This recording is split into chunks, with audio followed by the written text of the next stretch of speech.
Judgment Day in the elimination bracket. Three titans of the chess world will battle it out. Will it be the genius of Magnus Carlsen or the wizardry of Aronian, or will it be the brute force of Hikaru Nakamura? Only one will enter the grand final. Where's James? James, what on earth? I'm playing chess right now. I'm studying. What are you guys doing? I'm studying. James, stop. We gotta go. Hold up. Let me do 100 ball. Yeah. Checkmate. Yeah.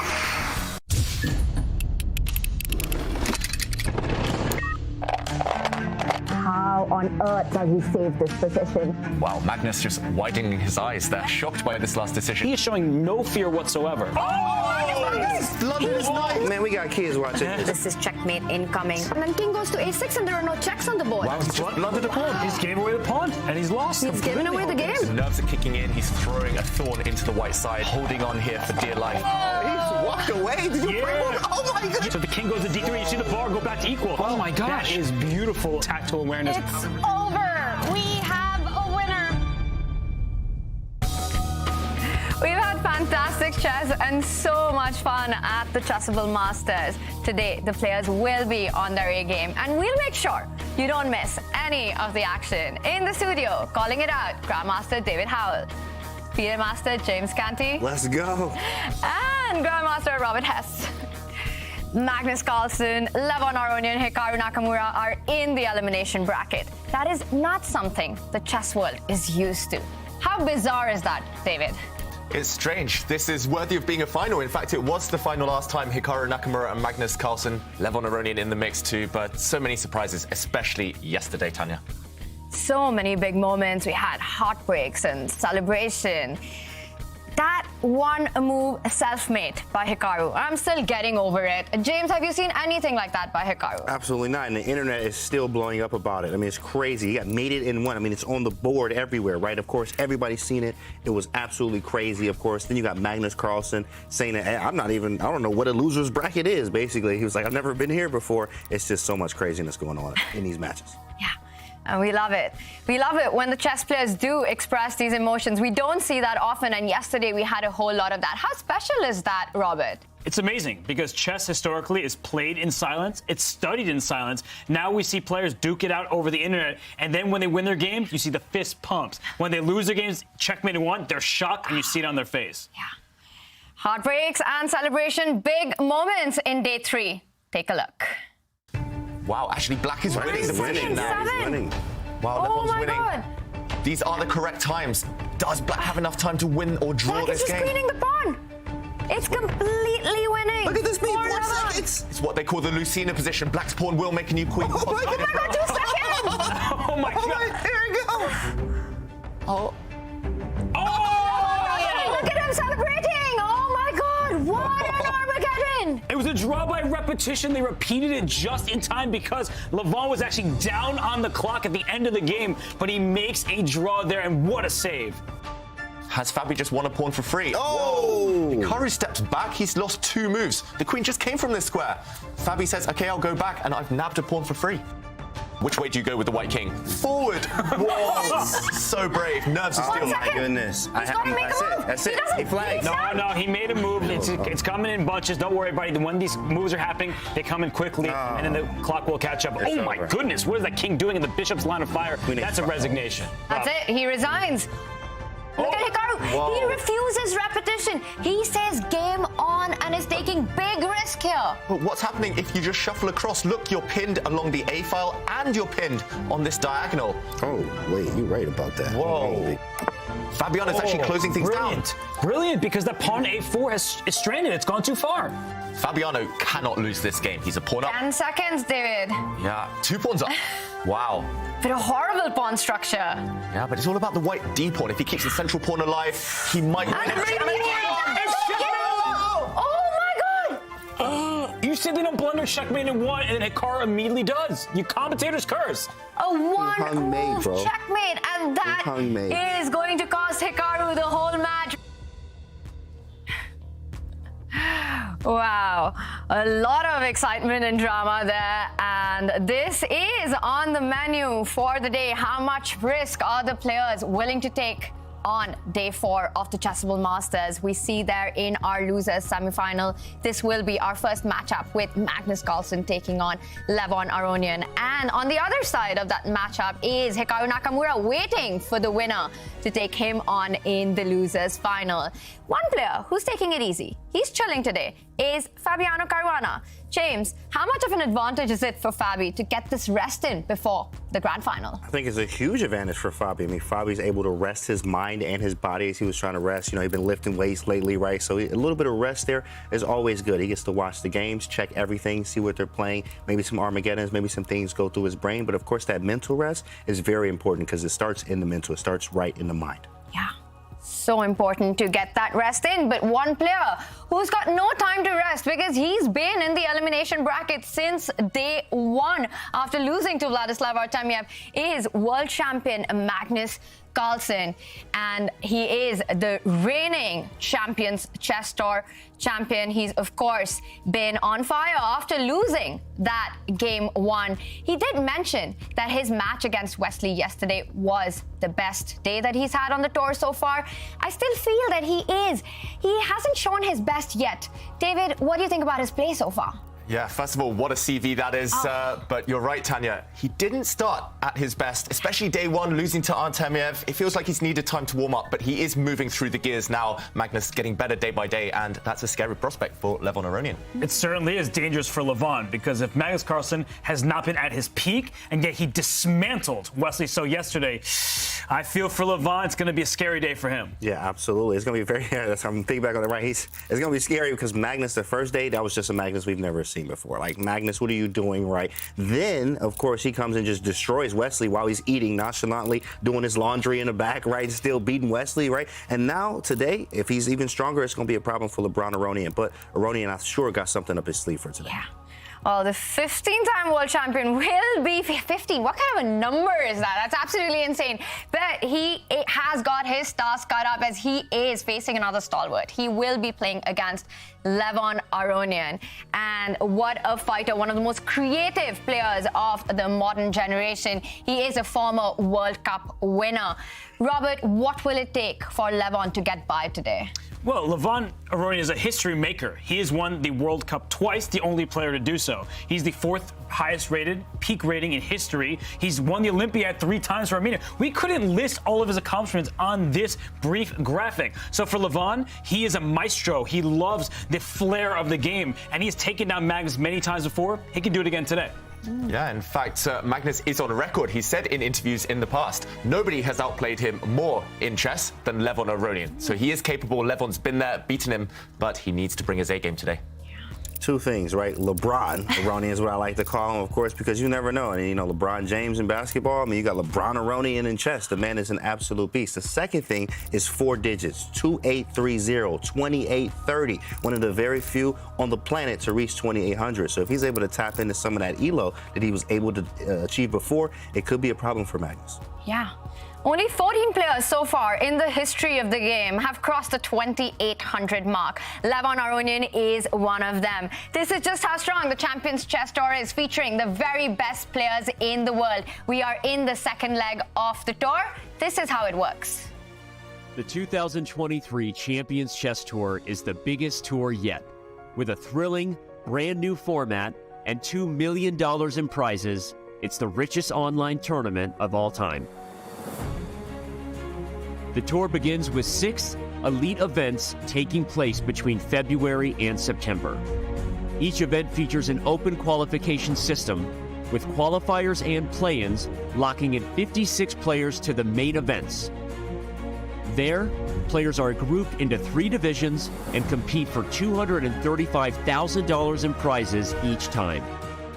Victory in Division 1 in any of the 6 events secures a spot directly to the 8-player Champions Chess Tour playoffs in December.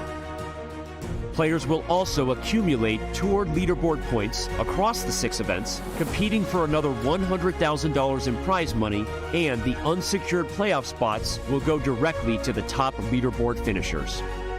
At the end of the year, we have 2 weeks of incredible chess, beginning with the playoffs, from which just 4 players will advance to the Champions Chess Tour finals, to a single elimination bracket, which will ultimately determine our champion. Together, the playoffs and finals feature a whopping $500,000 in prizes. There can only be one. In December of 2023, an undisputed tour champion will be crowned. Let the games begin. The 235,000 Chessable Masters is heating up with Division 1, but also Division 2. We do have the winners final today with Nordebek Abdusattorov taking on Maxime Vachier-Lagrave. We see a big lead there, Robert, between the two of them, and in the losers quarterfinal right now, Kramnik against Yu Yangi.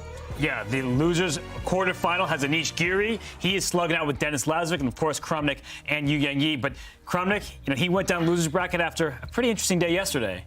Yeah, there was a lot of action on the board, but a lot of drama off it. What happened there?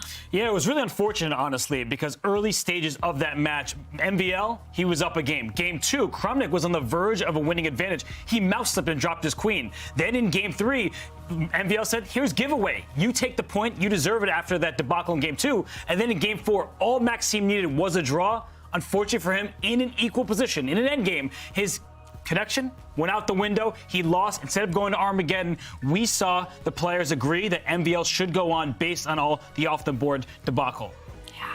So much happening there. And then after all that settled down, we did hear from Maxime Vachier-Lagrave on Twitter. This is what he had to say. It's been a very frustrating day, as this was not how I wanted to win the match and had hoped for a full fight at the chessboard.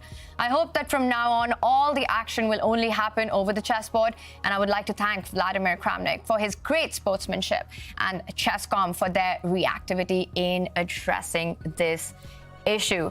Some classy sportsmanship there, but David, how frustrating is that for the players? Frustrating is the word, as Maxime used there. I'm sure he wanted to enjoy the moment. He wanted to relish the challenge of playing a great champion like Vladimir Kramnik, but this is part and parcel of online chess, and in the end it was a nice touch of class from both players, as we saw there. Great sportsmanship, leading by example.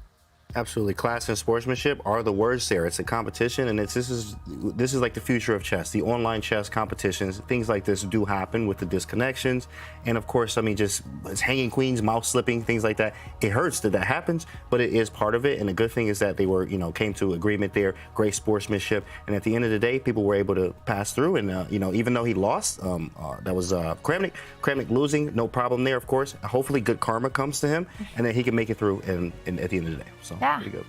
I love that. I love that positive note there. And we also have action on in Division 3, where there are tour points as well as, of course, prize money at stake. And the grand final will be between Armin Tabatabai and Alexis Serrano. Alexis Serrano, we saw him in Division 1 of the Athens Masters. This is just a testament of how strong Chessable Masters is. And what we are looking for are some strong selfies from all of you watching us. Don't forget to send them with the hashtag ChessChamps. You can tag us on Instagram, and there is a grand prize of the new Airthings Wave Plus device. So you will be winning one of them, and we will reveal the winner at the end of the show. I love it. Very sleek stuff here. Don't forget to send us your selfies. We'll also be featuring some of them on our show. But right now, the show is about this big match that is coming up with Magnus Carlsen taking on Levon Aronian. They have played each other a bunch of times. I can't even do the math. That is a lot of games, but 32 wins to Magnus. James, what do you think about that scoreline? The scoreline looks great for Magnus, but also, I mean, it's just, hey, LeBron Aronian for a reason. That's 21 wins. It looked like the Wesley thing. Now, of course, what happened there is like, oh, Wesley hit him. Wesley was swinging big Wesley So, and then he got flexed on real fast by Magnus there. So, yeah, the score says a lot, but he's definitely going to have to prove these 21 wins today. And I think that Levon Aronian's style actually suits this kind of match well. It's only 2 games. Variance is high. And so for Levon, he always swings. He's always playing fighting chess. I think he can take Magnus down in this format. Yeah, we saw in the graphic over 100 games against each other just in Rapid. That is incredible. They know each other's strengths, they know each other's weaknesses, and it'll be fascinating to see how they both try and pinpoint those during this match. It is going to be about keeping your nerves in control when we will have time scrambles in those big clutch moments. These are the regulations of the losers bracket. They will be playing a best of 2 match. So the first player to get 1.5 points wins the match. They will have 15 minutes on the clock with a 3-second increment. In case of a tie, we will see the bidding Armageddon. But before that, it is a best of 2. The clocks are ticking, which means we are about to lift off. What, Robert, are you expecting in the openings here? Oh, that's a good question from Levon Aronian. Typically a D4 player, but in recent years, he's playing 1E4, and he was always touted to be a player who plays D4 like he's playing E4, so he likes to mix it up. Yeah.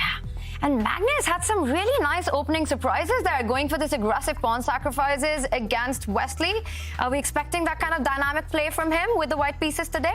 I think he's going to try to keep it more calm and quiet. You know, that's what Magnus likes to do. He doesn't look for big opening advantages. He likes the small squeezes, of course. And Aronian is creative. He likes the tactics. He likes the aggression, the powerful chess, right? The creativity here. Yeah, C4, right? I mean, it could be tactical, but of course, I mean, it could also be very slow here. Yeah. Got an English. Yeah, it's the English opening. This is something that Magnus has used on occasion. Levon, famous for using this himself as white as well. And, okay, the 4 knights variation, all the knights coming out very early, and Magnus opens up the center. And Magnus there with the food gambit as well. You see him. That's worked out really well in the past. It's a great opening. Yeah, it's worked for him. Why not do it again? And Levon pausing at this early stage and not munching on the white pawn in the center. He's bypassed that, kicking away the white knight. I've got to admit, I've played the opening, the English, my whole life, and I've never seen this position already. Wow, the players surprising each other, surprising us. What could the idea be here?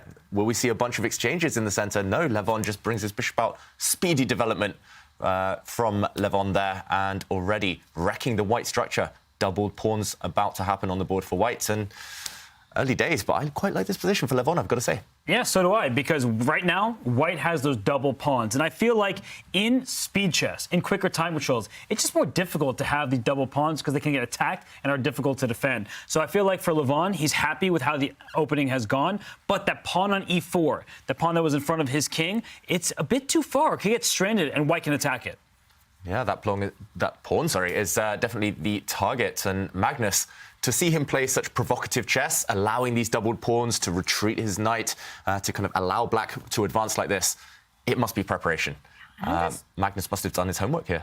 Yeah, definitely. I'm just wondering, how does he have more time than what he started with while eating and facing this unfamiliar opening? But then, is there an opening that's not familiar to Magnus Carlsen? That's true. Of course, I mean, he also understands positions, pawn structures. I mean, he understands everything. 5-time world champ, right? So, and 15 titles. It's insane, right? So, I mean, he can do really anything. G4, oh my goodness. There we go, big fella. There we go, Magnus. That's exactly what I'm talking about, big fella. That's how we do things around here. Yes, sir. G4 for the score, man. He got you to jump off the camera. Man, absolutely. G4, I love anytime I can play G4 or H4 in a game, I'm already, hey, look at LeVon, he like this. Like, bro, what the heck just happened? Not expecting that move from anybody. Oh, my goodness. I'm already hyped. Can't wait to see how this one pans out. Yes. G4. Can we explain it? I mean, can you guys explain this move for the people watching right now? Why am I so hype about G4 right now?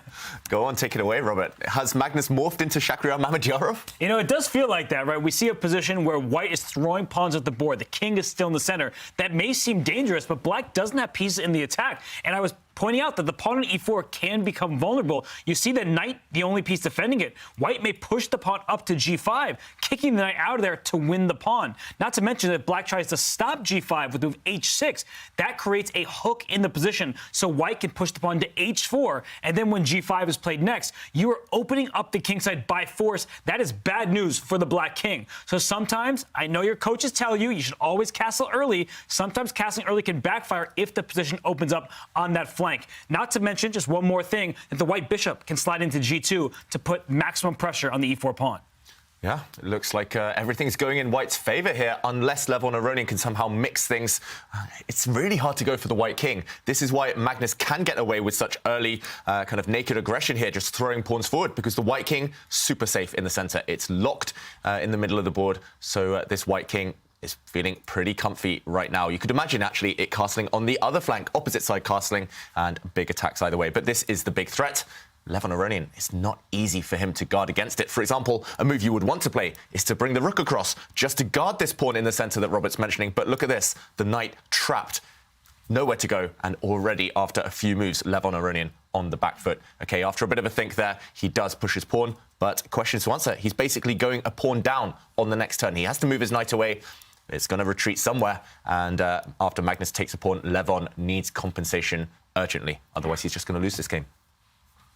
Move the knight to d7. I mean, just take the pawn. I don't know, what is he going to play after that? What are you going to play after I take this free pawn, put the bishop on d3? Oh, my goodness, my tactic senses are tingling. Like, Spidey senses, these tactic senses right now. Knight takes c4. There it is, bishop to d3, queen h5, and get him off the board. He had to play f5. I knew that was coming, though. Okay, f5. What does f5 do here, David? I guess he's just trying to open lines. If the white knight retreats now, then black's queen is able to come out on the diagonal and grab a pawn on g5. But if Magnus captures this pawn en passant, as if it just moved one square, so the white pawn would capture on the f6 square, things open up. Black's pieces will come to life. And if we do a quick count, we see that white has only really developed one piece, the white knight in the center, whereas black is already castled. Black will have some open lines. The black knights are out. So, yes, white is one pawn up, but black is slightly quicker and slightly more active with his pieces. So does it balance out? I'm not sure. I'm materialistic, but what do we think? Robert, Chad is confused. Is en passant forced? No, this isn't checkers. You don't have to take. Okay. That's a different game. Okay. But I actually think that en passant is the likeliest move. It's just very, very dangerous because if you take this pawn en passant, as Magnus just did, then black will take back with the knight, and lines are opening up. I keep saying this. When you drop a pawn, maybe it's a blunder, the good news is you have open files for your rooks. And here, the black rook on f8, the queen will join the party. The white king is sitting in the center. It's not very pretty. You have not developed your pieces, and Magnus moved his knight back to g3, so he's moving the same piece multiple times. He's lacking in development. The eval bar approves, but perhaps Levon Aronian likes the initiative here. Yeah, there are already ideas on tap. For example, bringing the bishop out, hitting the white queen, trying to get control over the light squares. You could make an argument for jumping forward with the black knight. Again, attacking this pawn, trying to get the black queen out to a nice active square. White will have replies to this. White is still relatively solid, but there are certainly attacking ideas available to Levon, and we all know he's a dynamic player. Positional, strategic considerations out the window. He is going to go for the white king. That's the only way to justify the fact he's a pawn down. Long term, white has the two bishops, and white has that extra central pawn. So Levon knows it's here and now that he needs to strike back, and he does that by shuffling his queen across, lining her up with the white king. Early days, but who would you pick here, James? I'm going to pick white here. Tanya, what about you? Oh, I was hoping you wouldn't ask me that question. To me, it's just amazing that Magnus starts with the English opening. Supposedly a solid line. We were all expecting this to develop slowly. And then just g4 sacrifices a pawn for the initiative. Levon picking that up. And now this kind of a position, I don't really see a checkmate or a tactical blow immediately, of course, but it feels like a long-term compensation for black. The files are open. White still hasn't castled. Feels behind in development. The bishop, once it comes out to g4, I was just about to say, which has been stopped. Magnus making too many pawn moves. I'm going to pick black here. I love the compensation and the initiative. In this format, I think it's harder to defend than it is to play with just being a pawn up. Yeah, usually you do burn a lot more time defending, trying to look for those resources. But Magnus, he's still playing really, really quickly. And this last move, it's not intuitive. It's not a natural one. Yes, you guard some squares, but look how loose the white structure is right now. Look at the white king. And Magnus must be feeling very, very confident to play a move such as this one.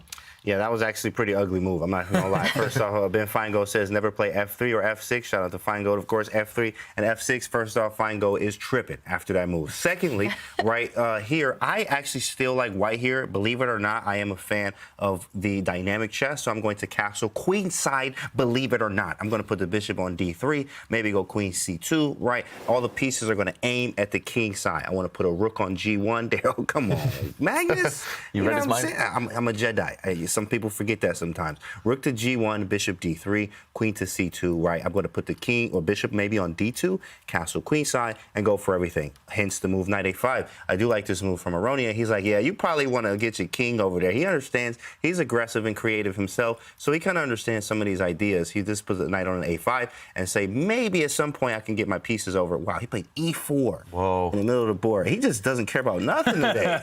What is this, Robert? What's wrong with him? You know, he's brave. That's what Magnus Carlsen is. And I'm wondering if he's actually studied this position before. His rook on G1 is staring down at the black king. That's the good news for Magnus. The problem for him is his own king's in the center, but he's shielding his king with essentially a wall of pawns. It's a moat. Just like if you castle, you have pawns in front of your king. These pawns happen to be on the 4th rank. The bad news about having extended pawns like this is that they're easier to attack. A bishop for black can go to A6 or to E6, attack that pawn on C4 that's sticking out and doubled. So I feel like Levon will have his counterplay, but first he tries to take care of his king. King to H8, I think, is a smart, prudent move, and he will then go after the material. Yeah, I love it because that rook move to G1, putting it on the G file, also stops Levon from bringing his own bishop onto the fianchetto diagonal, because you need to make sure that white's knight doesn't jump into the attack forward all the way to F5. So I like that move because it allows black's rook to step up onto the defense. Nicely played there, freeing up the pieces. I just think Magnus, he's playing fast, but he's made so many pawn moves. This is going to be a very dangerous position for white. I'm still picking black here, guys. Mm-hmm. Yeah, the white piece is still asleep, other than the knight maybe, which woke up a long, long time ago, but the rest need that wake-up call. And I think it's time for Magnus, as James mentioned, start developing those bishops. I'm not sure which one first, but bring one of the bishops out to the center. That white king really needs to get off the same line as that black queen. All of these considerations, but time is the issue. Do you have time for all of them?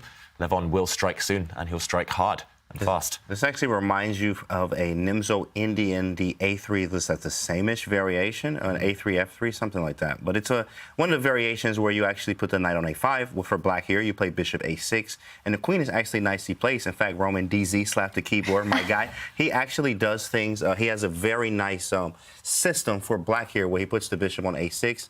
And you also bring the queen. In fact, it's already ideally placed. Usually the queen would be on D8. But actually, because it's on E8, you would actually put the queen on C6 to attack this C4 pawn. It's doubled, so bishop A6, this is why the knight's on A5 to attack the weak pawn on C4. Bishop A6 and queen C6 or F7 will attack this C4 pawn and try to bully it and win it. Many times you actually are able to win this pawn. There's only one piece defending it now, the bishop on D3. You go queen E2, that's a second piece defending, but 3 pieces attacking that pawn is going to be a problem for Magnus. So he needs to actually move very quickly here and figure out what to do. Bishop A6 is on top. We move the queen, and then I guess after he defends or attacks the pawn on C4 with queen C6 or F7, we may have a D5 there, which is overextending our pawns slightly here. I still like white here, but black definitely has some serious counterplay. Yeah, I like those ideas, James. And I think Levon will choose either bring the black queen out or bring his bishop out now. Just maybe picking the order, worrying about if there are any consequences behind his moves. But yeah, already Magnus slightly ahead on the clock. I did fear that Levon Aronian might get in time trouble. Recently, he's been playing a bit slower, this tournament especially, maybe not at his quickest, not at his best. But yeah, that might come to pass. Yeah, I'm so surprised looking at this position. I'm just wondering if Magnus is more distracted with the food than he should be, because this is insane. I mean, if we didn't tell anyone who are the 2 players playing here and played a little guess the ELO game, Robert, just with the king in the center, the pawns advanced, no development, It's the only good thing for white is that it's Magnus playing white. And now knight's on the rim. So Levon's joining the party, right? He's like, you're eating, leave some leftovers for me. I want that cake too. And he's putting both of his knights on the rim. So they're breaking all the principles your coaches teach you. So listen to your coaches, everybody. Do as they say. None of these players do. They're so high level, they can do this thing. But it makes sense here because the rook on f8 for black after castling is on an open file. The knight moves out the way. There are some vulnerable squares in the position. That knight may jump into f4, forcing the dark square bishop off the board. Remember, white is up a pawn, so where is black's compensation going to come from? It's going to come from the fact that black's king is tucked in the corner, probably a little bit safer, and white will have these weak pawns, as James was pointing out, the c4 pawn in particular. It sticks out like a sore thumb. Black can team up on it, but Levon's first taking care of that dark square bishop. He does not want to see that one come into the attack. Yeah, why not jump in, force that bishop off the board, as Robert says, and actually two targets, as both of you are mentioning, this one, but also this f3 pawn, a bit of a backward pawn. Black could certainly line up actually on this square, teaming up against this target and potentially on this target with the black queen. So, okay, this has happened. This was very logical play by both sides. White's bishop pair advantage is gone. So it's just purely about material, and Levon Aronian, he won't be too worried actually about the structure. Black has access to squares, especially this black rook sitting nice and pretty now on f4. Yeah, and what material? Those are two double pawns on the C file. James has been pointing out that it's going to be under fire. I don't really see it. What I don't understand is that why does our eval bar still like white's position so much? Lack of development, bad pawn structure, all for just one extra pawn. Is that enough, or is our silicon friend being a little deceptive here? I don't know. I tend to trust the computers in messy, strange positions like this. Often computers get it wrong when it's really locked up, really closed, and sometimes late in endgames they do overestimate one side's chances. But here, I like Magnus's last move, gotta say. Maybe black has to retreat his rook. I don't know if there's any way to keep it on this active square. That's the problem, right? Yeah. You want to keep it there. But unfortunately for Levon, he's got to move it back because otherwise his rook may be lost on the square. You try to protect it, it gets blocked, and then it gets won by white. So just for example, queen f7, knight f5 is an example. You cut off the circulation between the queen and the rook here, and that's a problem because now all of a sudden white wins material. So if you have to retreat, that's not a good sign. I like what Levon has been able to accomplish, but I feel like if you have to take a step back after making sure that your opponent no longer has the bishop pair, it's not entirely what Levon wanted. Yeah, look at this structure. I don't think Magnus will play it now, but you could build the four-pawn wall, and this is pretty scary for Levon Aronian to face. So, also, James, you mentioned this idea earlier. Fortune teller here, castling queenside. Finally, it is available in the next few moves if you want to get your king to safety. Absolutely. I'm a big fan of castling queenside here, and after I castle, I go rook to g2, and I double the rooks. And then watch where you look. You better be very, very careful here because I can just move the knight, and it may be knight-knight for you. So it's a very, very, very scary position and an attacking type of position. The positions that we all are fun and we love to play. So, I mean, it is some problems for Levon here, but definitely Magnus has to tread lightly. c4 is definitely hanging. I mean, sometimes you may have a queen a4 there in many cases. So you have to be careful from white's side, too, as well. I'm curious to see where he goes. He already surprised us here with f3 and like some other moves. So let's see what Magnus plays here. Yeah, let's see what he plays. This is the type of moment where it would be logical for Magnus to take think because there are no obvious options. We've mentioned castling queenside, but James also highlighting the fact that black queen can actually jump towards that side of the board. And I've also mentioned kind of half-jokingly that white can step some pawns forward in the center, but that creates weaknesses as well, feels a bit loose. Nowhere for the white knight to jump forward to right now. So no logical, intuitive move. That's when the top players in the world sit on their hands and have a deep think. Yeah. I'm listening to all of you and I'm still confused. Do you like white or black, David? Definitely white. White. James, what about you? Definitely white. 1,000%. All right. I thought that James was going to say black because, you know, so everything you were saying, you're highlighting a potential attack, things of that nature, but I'm going to have to go with them because I think that white has a really cool move here. That oftentimes we're thinking purely in terms of attack, but I do think that white may take a step back before going forward. This knight on g3, it's not the best placed piece in the world. It can't jump forward. Maybe it should go back to f1 and then reroute to d2, where it protects both of white's weaknesses at the same time. We keep highlighting, and that's the only reason I thought about it, is that the c4 pawn, the f3 pawn, those are targets. Black's going to go after them. That knight on d2 protects them both.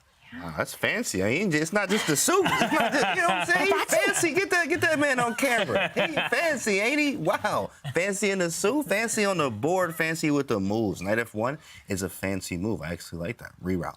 Yeah, it's a fancy move, but a really difficult one to find because we all know that in chess, retreating moves are the hardest to make. Magnus is having a think. Do you think this plan is on his radar, James? Knight F1. I also like this E5 move. E5 is very committal, but my idea here is to actually just play Queen E4 there and actually hit the Rook and H7 at the same time. E5 is a really committal move, but if it works, I mean, there's definitely some potential there. I'm opening up the bishop line. I also can play Knight F5. It's something I'm trying to do. For instance, if a bishop B7, C5, something 5. Okay, yeah, he was thinking it. That's a crazy move, though. That's a wild move. Engine approves, but it's definitely a wild move. What if he just takes the pawn? Yeah, I think Magnus knows that pawn was going to be a long-term weakness anyway, and rather than kind of hamstring himself, rather than saddle himself with a long-term weakness, he's happy to give the pawn back. And now it will be black with doubled pawns if he captures. I've got to say, I'm surprised as well. It was not on my radar at all. I was looking at ways to protect things as well, but Magnus stepping forward, showing the mood he's in. He's in an aggressive mood, Magnus. He's throwing all of his pawns forward at every given opportunity. And you're right, James. What's the reply if black just snaps that one off the board? Especially with the B pawn. BC5, it opens up the B file. Now, casting queenside, you're going to have to watch. I mean, you about to block with your whole face. If you castle queenside, rook B8, I mean, you might get mated, real quick. So that's very scary. So I'm not sure what he has in mind after BC5, which is now on the board. Yeah, strange to play C5. Your opponent kind of takes the pawn you've just offered and then start to think. Yeah, pretty strange by Magnus. Okay, he recaptures, but now ugly pawns again. And I really don't like the fact that he's given the black queen access to some really nice squares in the center, which is immediately utilized by Levon Aronian. Suddenly, threats have appeared. This pawn under fire, this pawn under fire. And Magnus, is he losing control? It looks like it, yeah. Because when you have not castled your king, why are you opening up the position? Your king is in the center. I think that this was a mistake from Magnus. The evaluation bar suggests that it's not so bad for him. He's still hanging right in this game. But I just don't like the trajectory of the game. At first, Magnus seemed to be the one in control. He forced Levon's rook back, and then he pushed his pawn too soon when his king remains in the center. And now he is backtracking with the knight. And maybe queen d4 next, actually. If he can trade those queens off the board, he will be better. He is up a pawn. Well, then it might be time for black to actually recapture that pawn with his own pawn, taking away that central square that you're talking about so that there's no more queen trade. Can Levon level the material by recapturing on c5? Level Levon. I like it, Tanya. Yes, he can take this pawn. I guess Magnus's idea would now be that he has a pass pawn of his own. Long term, okay, he takes this pawn with his queen, but long term, white does have a passer in the center. So, for example, you could start gaining time, hit the black queen, and as James actually mentioned earlier, push forward, try to start attacking the black king. That's why Levon went for the queen trade. He was too scared of this continuation, and in this position, he simply took with his queen instead. And now we see a structure like this one. Black has these ugly doubled c-pawns. White has a passer long term, but can White get his pieces organized? I wouldn't be surprised if Magnus actually uses his king as an active defender. There is a pawn under fire here, under threat, so why not defend it with your king? And we're in the endgame. We know who that favors in terms of strengths and weaknesses. Magnus, endgame maestro. Yeah, the Magnus touch that we keep hearing about. Magnus Carlsen is an absolute beast when it comes to endgames. But in this particular one, Levon looks like he's got his own trumps. That f3 weakness, he can start targeting it. Maybe reroute the knight to the center of the board. Robert, you highlighted it. Knight on the edge, that a5 knight, not liking it. Is that a piece, James, that needs to come back in the action? Absolutely. Of course, from Chessable books, I always like to give you guys those, right? A Grandmaster preparation, positional play from Jacob Agard, right? What is the worst place piece? Now, of course, when you ask that, it could be a few of them, but definitely the knight on a5, even the rook on a8 is pretty rough too as well. You haven't moved it. The bishop on c8, not really a terrible piece. It has options, but the knight, definitely not one that you need to figure out where do you actually want to put it. It's off sides right now. You also have a weakness on c5, but at least the rook on f8 is active. For black, I do like the idea of moving my king to f2, maybe even moving it to e3, having a very active king here as we approach an endgame here. And even rook g5 at some point is going to attack that c-pawn. So we have to figure out what we want to do. Maybe we move the knight to b7. That's an interesting move. It defends the pawn because black actually is facing a dilemma here. With this c5 pawn, rook g5 is going to be quite annoying. King f2 is on the board. And we're facing a dilemma, picking your selfies because you're sending such great ones. Don't forget to keep them coming. We will be revealing the winner of our selfie contest. Use the hashtag ChessChamps and you could win this very cool new black Air Things device. So keep those selfies coming. We will be featuring them on our show. Yeah, and I've got to say, I'm really surprised. I like White's position. I think White has the better pawn structure. But a few minutes ago, we saw Stockfish, the engine suggestions, and it gave White a +2 advantage. +2? +2. That feels huge. From where? What part was +2? King F2 apparently King F2 gives a +2. massive advantage Wow. for White. And we see the evaluation bar heading up so drastically. And James, you mentioned some of the ideas for White. Bring the White King to the center, bring the White Rook up on the G-file. Maybe it's just a combination of those. Long-term, Black struggling. Wow. I'm surprised it's that big, I've got to say, that advantage. But Black has nothing to attack. That's part of the problem here, is that the one weakness, the king, just protected. This is an endgame. Use your king to your advantage. Don't just hide it away like you have to do with queens on the board. The king will slink forward up to E3. It'll protect everything. And at some point, White does have a clear passed pawn in the center. And James pointed out a great idea for White as well. Rook to G5, hitting the pawn along the 5th rank. And then you can double your rooks in the G-file and launch an attack. So White actually has the safer king, even though it's more out in the open. And I think that Black has a lot to deal with. And there we go. Magnus puts that move on the board. He hits this weak pawn. Levon Aronian reacts with a counter threat, hitting the loose white bishop. But I'm expecting Magnus now to go for that idea. Okay, he doesn't bring his king into the center. He moves his bishop out the way. So still this pawn in the firing line. How can Levon Aronian get some counterplay? The evaluation bar did drop slightly, so maybe this bishop not that well placed on b5 for White. Feels like it is a target. Black can kick it away at some point with a pawn. Maybe some counterplay.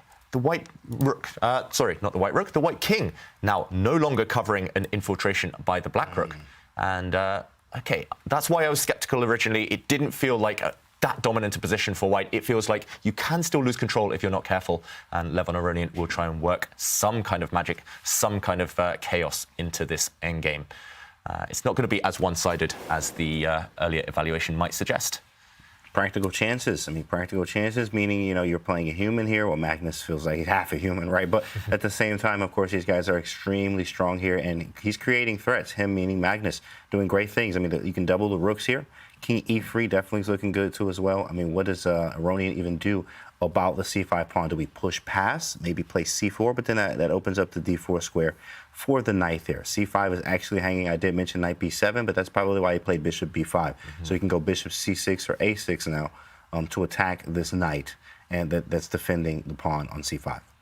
Yeah, it's looking difficult. Levon Aronian 1.5 minutes down on the clock as well.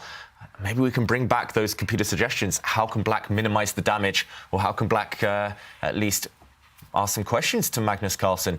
I don't really see his kind of strong, convincing move here, I've got to admit. If the Black Rook does come down to the second rank, the White King's going to kick it. And wow, only one move keeps the advantage, White's advantage, at manageable proportions. Pawn to A6, Robert. Of course, obvious. Yeah, obviously, right? No, A6 is actually a wonderful idea, one that was not on any of our radars. We all looked at each other here like, what? But it makes perfect sense once the engine suggests it, because if White is to take the pawn on A6, that opens up a line for the Black Rook. The Rook shifts back to its starting square on A8. The bishop moves back to B5. The knight comes into B3, taking advantage of the fact that the pawn on A2 is pinned, because if you take the knight, you lose your rook. And that would not be good. And even there, actually, it says that White is still slightly better. But if you move your rook away instead of taking the knight, then the Black Rook infiltrates, and that knight on B3 protects the C5 pawn as well. So there are tactics everywhere. The knight can come into D2 to win the F3 pawn. Yikes, this is just a crazy line. Yeah, and not just the F3 pawn, the E4 pawn will also be hanging here because the F3 pawn is pinned with forks everywhere. Now A6 just giving up a pawn to actually defend the pawn. What a creative idea. But if there's one player who can find it, it is Levon Aronian. He is thinking currently in the position. He's burnt the clock, and he does it! He does it! Oh my God. What a guy! LeBron! He plays at A6. LeBron Aronian. I think we know what the half everything else is. Stockfish. Stockfish. Boy, you better get him checked. And it's on the board, Robert. It is on the board. The rook on the A file. This is fire. Is Magnus Carlsen going to go into a think tank right now? How difficult is this for White? I think the shock value is enormous here. Magnus will not have had this on his radar when he first brought his bishop over to b5, and just genius from Levon Aronian. Amazing, creative, active defense. That's the key. And now, Robert, you predicted it. That black knight on the board, hitting that white rook in the corner. Black has counterplay. The momentum is on black's side. Ignore the evaluation bar. This one, anything can happen now. And it's one of the biggest compliments people give Levon Aronian is he is able to solve technical tasks tactically. And that's what he just did. His position looked bad. His structure was ugly. These doubled isolated pawns on the c file and isolated a pawn. He says, here, take it. I'm going to jettison that pawn to open up lines for my pieces. He wants the tactics to get going. He wants active play rather than passive defense. And right now the rook moves. He could take this pawn on a2. Actually, I'm not sure why the evaluation bar is so heavily in white's favor. Yeah, Black's suddenly getting counterplay, but Magnus seems unperturbed. Yeah, just calmly centralizing his king, calmly centralizing all of his pieces. There's a nice little diamond formation in the center there with white's pawns, bishop, knight, and the white king, safe as houses in the middle of the board. So, yeah, this one maybe still favoring white objectively, but it needed Magnus to keep that calm head. A lesser mortal like me would have been panicking. I would have seen Levon's move. I would have thought, oh my gosh, I've blundered. It's turned around. But Magnus keeping calm, moving quickly. That's the more important factor. Levon down to 1 minute. Can he keep the tricks coming? Can he keep finding those dynamic ideas to test Magnus? Well, two things here I think that are wrong with LeBron's position. One is the time. Okay, the time, you have to use it as a piece here. You can't be down that much time. It's almost the same thing with Hikaru. You down a lot of time on Hikaru, it's not going to end well, right? Same thing with Magnus. It usually doesn't end well. He's down a lot of time here. Number two here is after he made all of this play, right? A6 was great. We got the rook to A2. Now what, right, is the problem. It's like, now what do I do? The knight is kind of strange over here on b3. I have no squares, actually, especially after king e3. Okay, it is defending my c5 pawn, right? But, of course, white still has the pass pawn. I can now play f4, f5, get these pawns rolling. I can double the rooks, and really, my king, bishop, and knight are just chilling. They're just kind of chilling right there. Maybe you could play c4 at some point as black here, pawn to c4. We back the bishop up and attack the rook, right? But we still, I mean, we have tempi, rook to g1. We still can play f4, f5, and it feels like there's something for white in every position. Levon took so much time there. Oh, wow, he got 15 seconds. What did he play? H6? Just a little move on the king side, attacking the rook. But Levon Aronian is down to 14 seconds. Rook e5 attacks the bishop, falls back. Things are getting tricky for black, not just on the board, but the clock. Yeah, it feels like Levon is actually the one panicking here. It's inconsistent to kind of play such active chess on one side of the board, then take a timeout with a quiet move on the other flank. But yeah, that 3-minute advantage, that might be even more decisive than white's advantage. Now, that's a big pin. Yeah, that's a big pin. If you sidestep with the king, maybe he's thinking about an exchange sacrifice on f7 and bring that bishop on the diagonal. That could be brutal for black. So maybe that was an only move to stop that bishop c4 idea that Tanya was talking about. But this drops the pawn. That knight was doing a very important defensive task. It goes back to the rim. We keep talking about how dim it is over there. And c6. Now the knight again is saddled to the defense of a pawn. White a clean pawn up now and with the advantage. And Magnus, Levon, not Magnus. Levon shaking his head there. He's not happy with this. That knight on a5 has been a big problem in his position. It continues to stay so. And now it is Magnus Carlsen who does have the extra pawn and a lot of extra time on the clock. Will Levon be able to hold this one? No. Yeah, it ain't looking good here. Especially, I mean, after a move like h4, how slow of that is. I mean, that's just, you got so many moves, and he just plays h4, stopping g5. That's tough. I mean, you got a lot of things to think about here. I only have a few seconds left. He is literally about to flag 2. Well, okay, yeah, he made that with 2 seconds on the clock. Trick from Levon Aronian. He throws in a check. If this knight is captured by the white bishop, black's rook is actually on the third rank, going to come and take a pawn with check, attacking multiple pieces. Magnus, I think, must have missed this trick. Levon really resourceful. He played this move with 2 seconds on his clock. But the problem is, Magnus can just capture this knight. And if we do a quick count at the very end here, after this bishop retreat, white has a knight and bishop for black's rook. Not just that, white's central pawn is going to start marching forward very shortly. So knight and bishop versus rook is a small material advantage, but also there's 2 versus 1, and that should be enough to win this game for Magnus. Still some work to be done there. Unfortunately, those pins, we see a pin along the third rank towards the white king, and now a pin along the d file towards all of white's pieces, but you can't maximize it. There's no pressure to continue putting on these pieces. White will step out of the pin in the near future. You have to be careful, as David was saying, but even pushing your pawn forward at this point seems to be a good way to cause black enough problems, and then you continue marching that pawn forward. Black will not be able to exert more pressure and win a piece.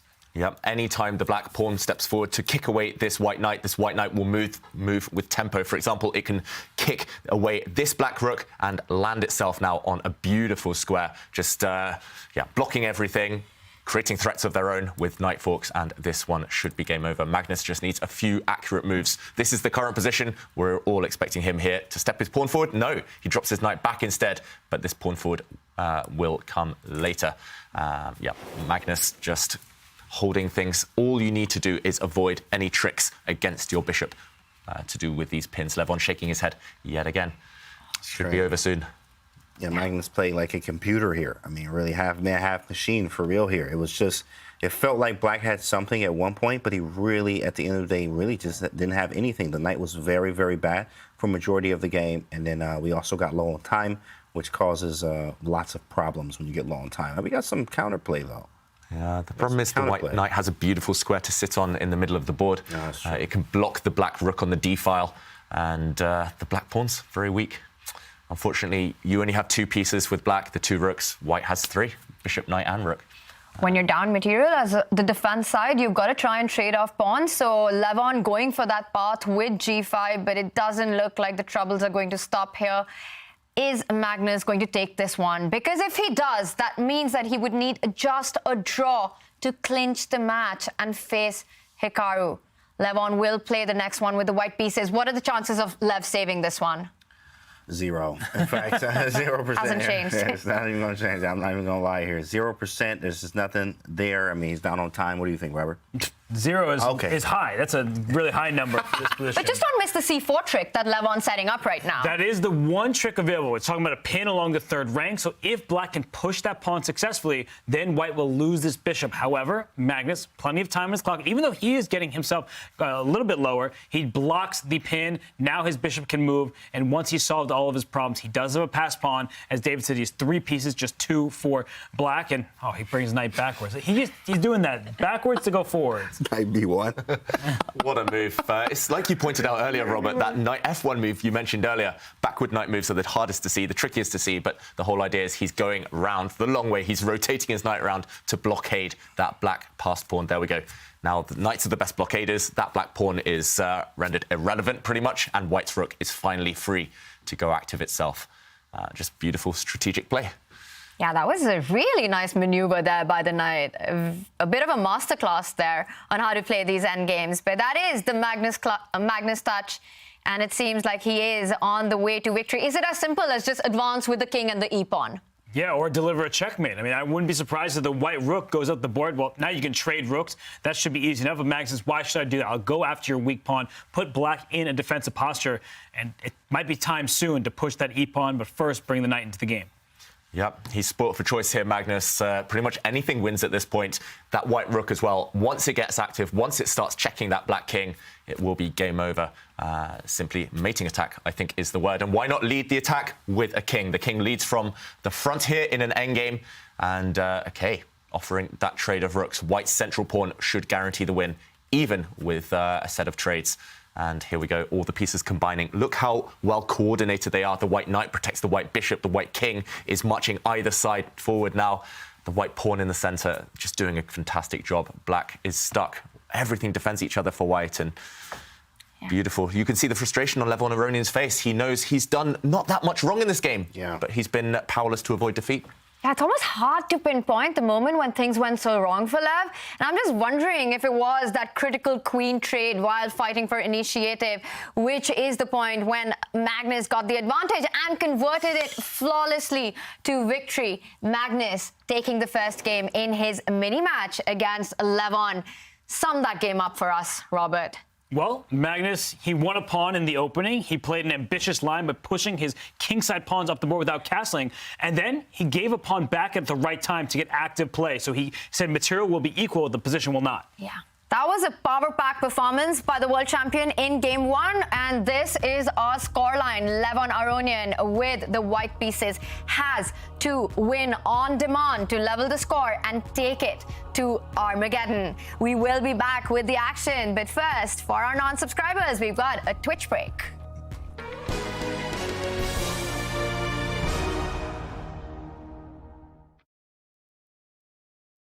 Welcome everybody. My name is Jan Nepomniachtchi, former world chess champion. Are starting a new course here for Chessable. A very special Chessable course. Master your chess with Judith Bolger. You know what? I learned a lot.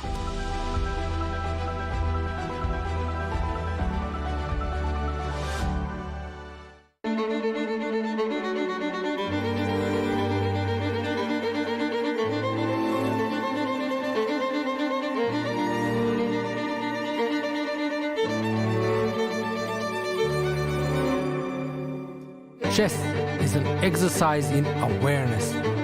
It is evolution in motion. I evolved.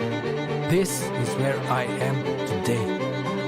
I like the feeling of strength that the pawn on d5 gives me. It feels like building a castle, a fortress. Pawn goes to d5. It is supported by its brother on c6. Knight comes to f6 for more stability. Bishop goes out to f5 as a guard outside the gates. Eventually, the pawn on e6 forms the triangle for the safest pawn structure in the center. It gives me confidence for the upcoming battle. This is the Chebanenko Slav.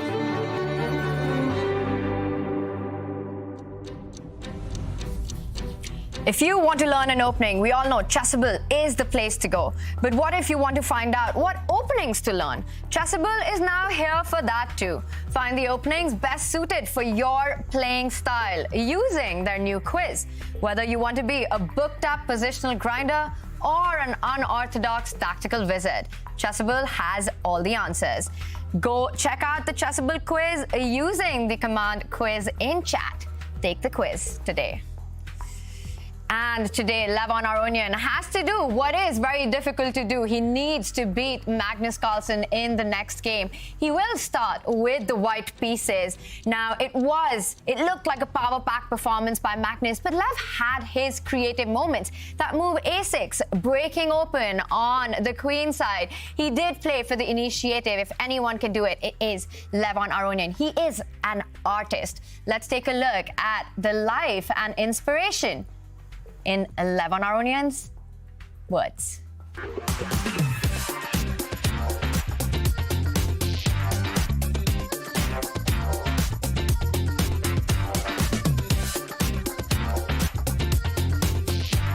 T-shirt from the movie Coming to America, and it's kind of symbolic that I'm coming to America, becoming part of this country. Together with his girlfriend, Levon Aronian has moved into his new home next door to the chess club in St. Louis, USA. He was first introduced to chess by his sister at 8 years old in Armenia. Since then, he's come a long way. She taught me to play chess because she said, okay, you're too annoying, here, do something. And then, then I fell in love with the game. Levon had an incredible natural talent for chess, and at only 10 years old, the family became dependent on him to get food on the table. Because of the fall of Soviet Union and a lot of problems in Armenia, my father and my mother, they were not earning anything really. So I was earning the money by getting sponsors. His parents sacrificed a lot during the 1990s. Life was hard in Armenia back then, so Levon's success as a chess player was their only hope. Back in the day, okay, I did have some sponsors, but I knew that if I travel to one tournament and if I don't play well, I cannot play any more tournaments. And in order to secure myself, which was of course foolish of me, at the age of 15 I would play blitz at nights. You know, just to earn some money on the side, you know, because for amateurs of different countries, I think this $5 a game was nothing. But for me, $5 was a huge amount of money. You can see I'm a popular person in St. Louis. I feel very welcomed here, and also the people at the club and everybody that is working for the club are very welcoming. So Levon Aronian is one of the most loved personalities in the chess world, but he's not loving his situation right now against Magnus Carlsen in the losers semifinals, as he has to win on demand. He does start with the white pieces.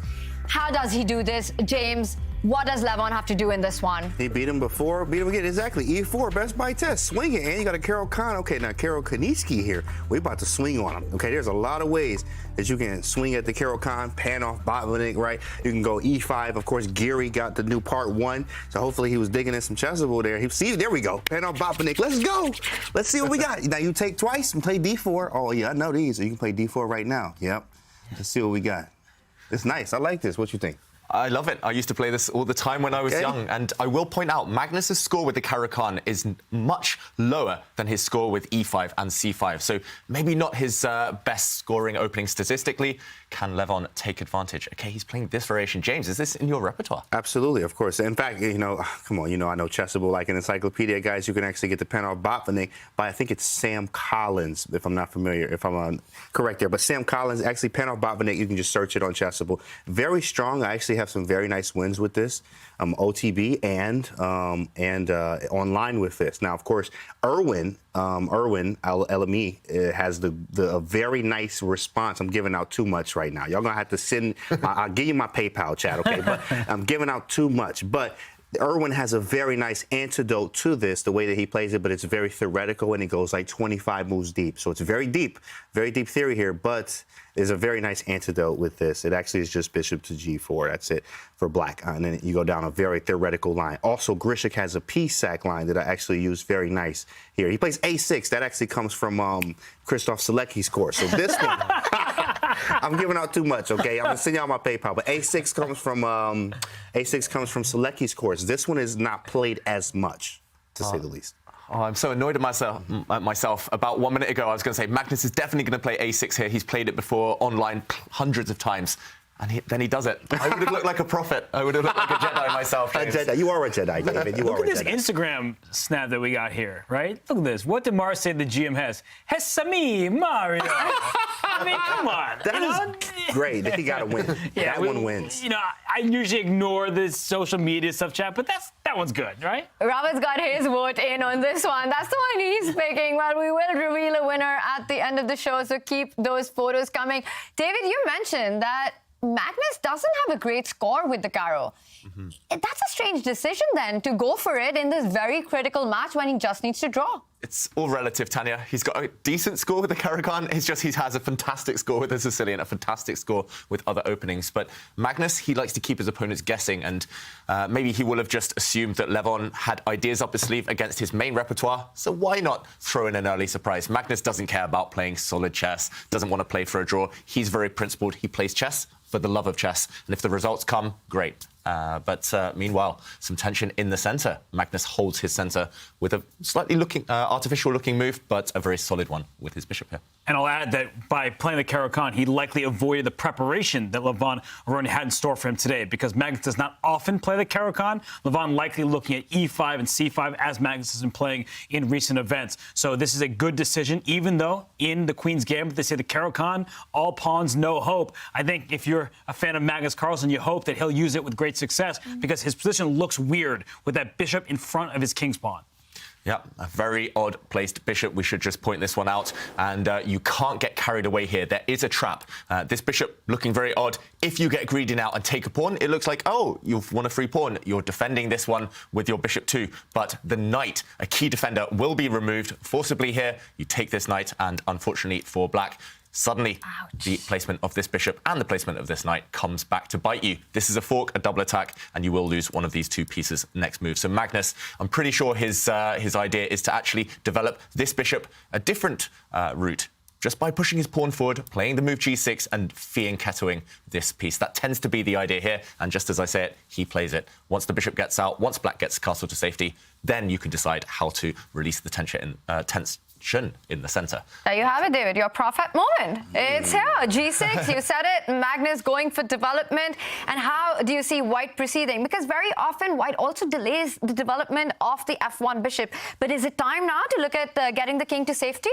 You need to do something. It was h4 for the score. I mean, when you see I love it. g6, I mean, you just play h4. That's automatic. You see that with the neural network engines now, and you play h4 all the time. You don't even know what's next. You just play h4 because you can do it, right? So h4 is very strong. I think I actually had an OTB game like this that I was actually winning. Unfortunately, I ended up losing the game in the endgame there because I just blundered something back. It was a long time ago. But h4, I think, is a very nice move here. I think queen b3 you can actually get away with, too. It's a very tricky move there, queen b3. And if knight a5, you go queen a4. There's some tricks through here. But I think h4 is really nice here. You also could play c5, too, as well, kind of release a little bit of the tension here. Maybe bishop e2, that's the quiet way of doing it. But LeBron should not be quiet here right now because he definitely needs to go, I think, maybe all out here. h4 it's not too committal. It definitely is annoying, and you want h5 at some point here. But, I think Magnus might just play bishop g7 anyway here. We're just going to have to figure out what we have to do afterwards. Do we take? Do we play h5, sack the exchange? It's not enough there yet. So we just have to see what happens. But I definitely like the h4 move. What about you, Robert? Yeah, no, I'm curious to see what's going to happen here, but we do have some results in the books, not in this division because this is the only match underway, but there is a winner in Division 3, and it is Amin Tabatabai. Wow. The Grandmaster from Iran takes $5,000 and the division title here in the Chessable Masters. Congratulations to him. Big fella. Wow. And what a performance. He took down Alexei Sarana, a really difficult, formidable opponent. So congratulations to Amin.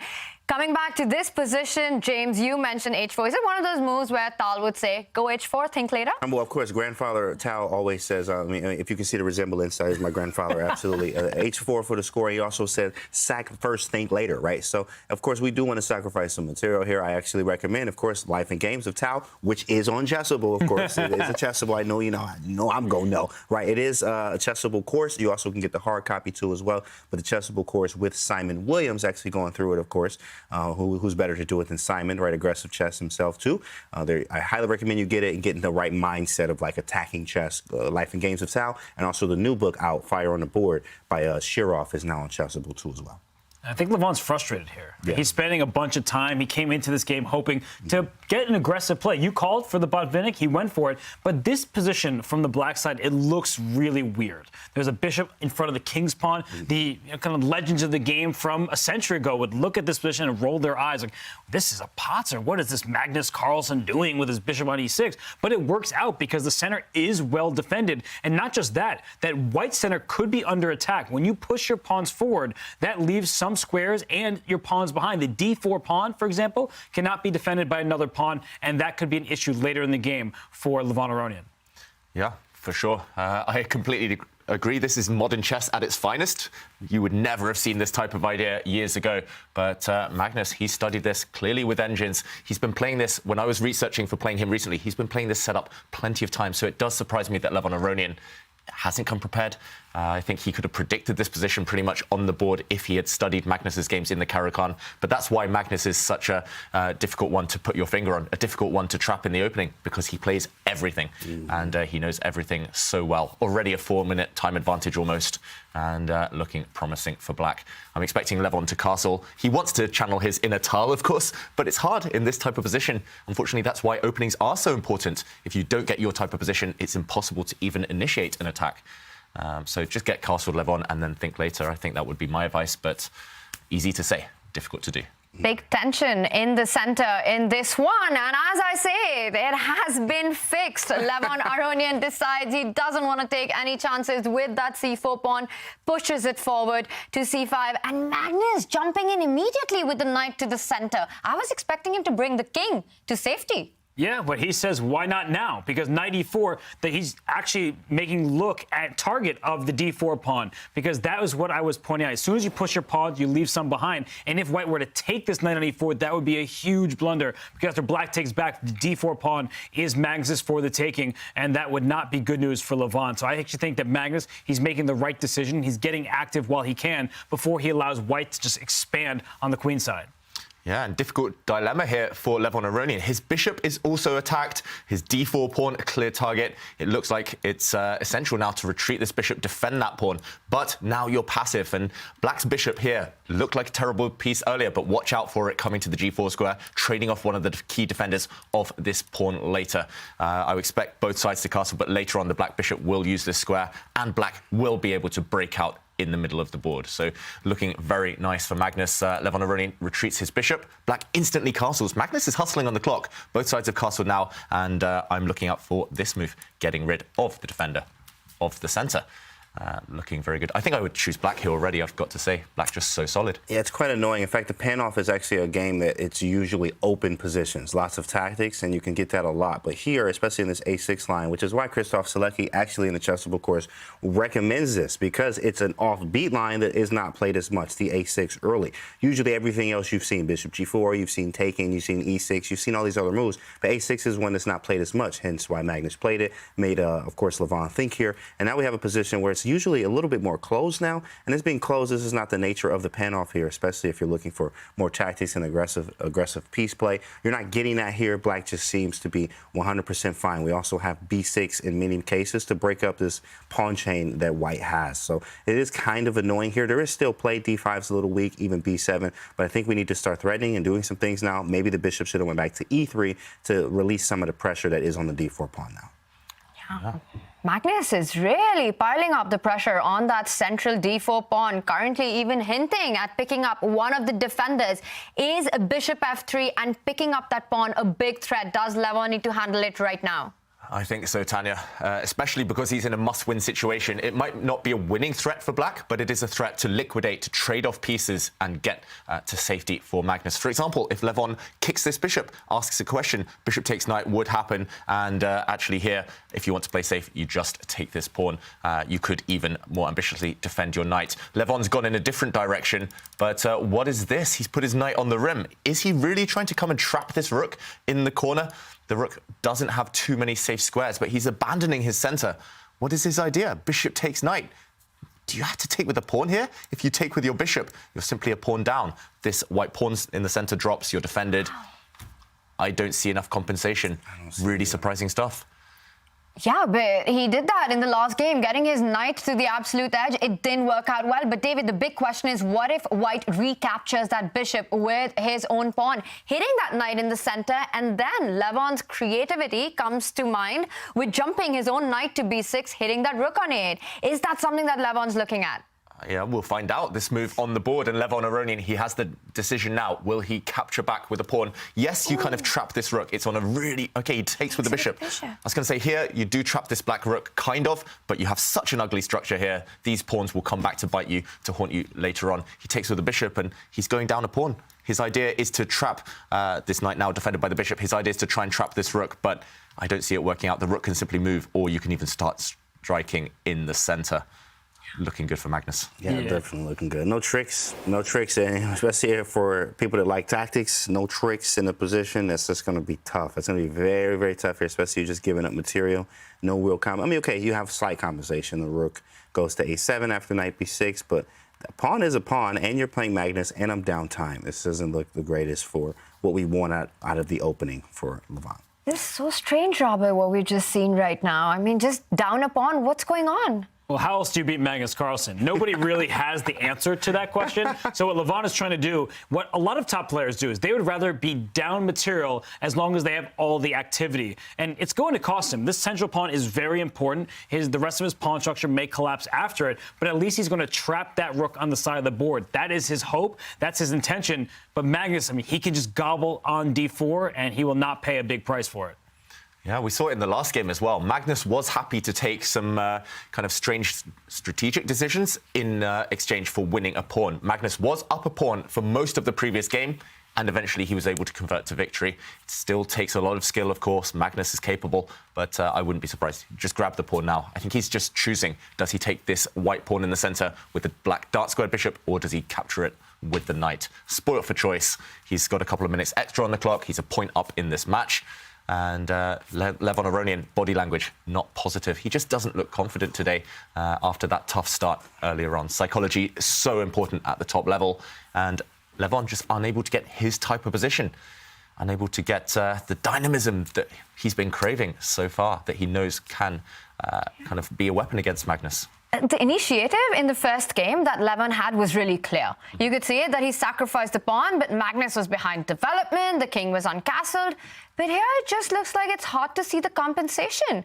Where is Lev's compensation if Magnus just gobbles a very healthy central pawn?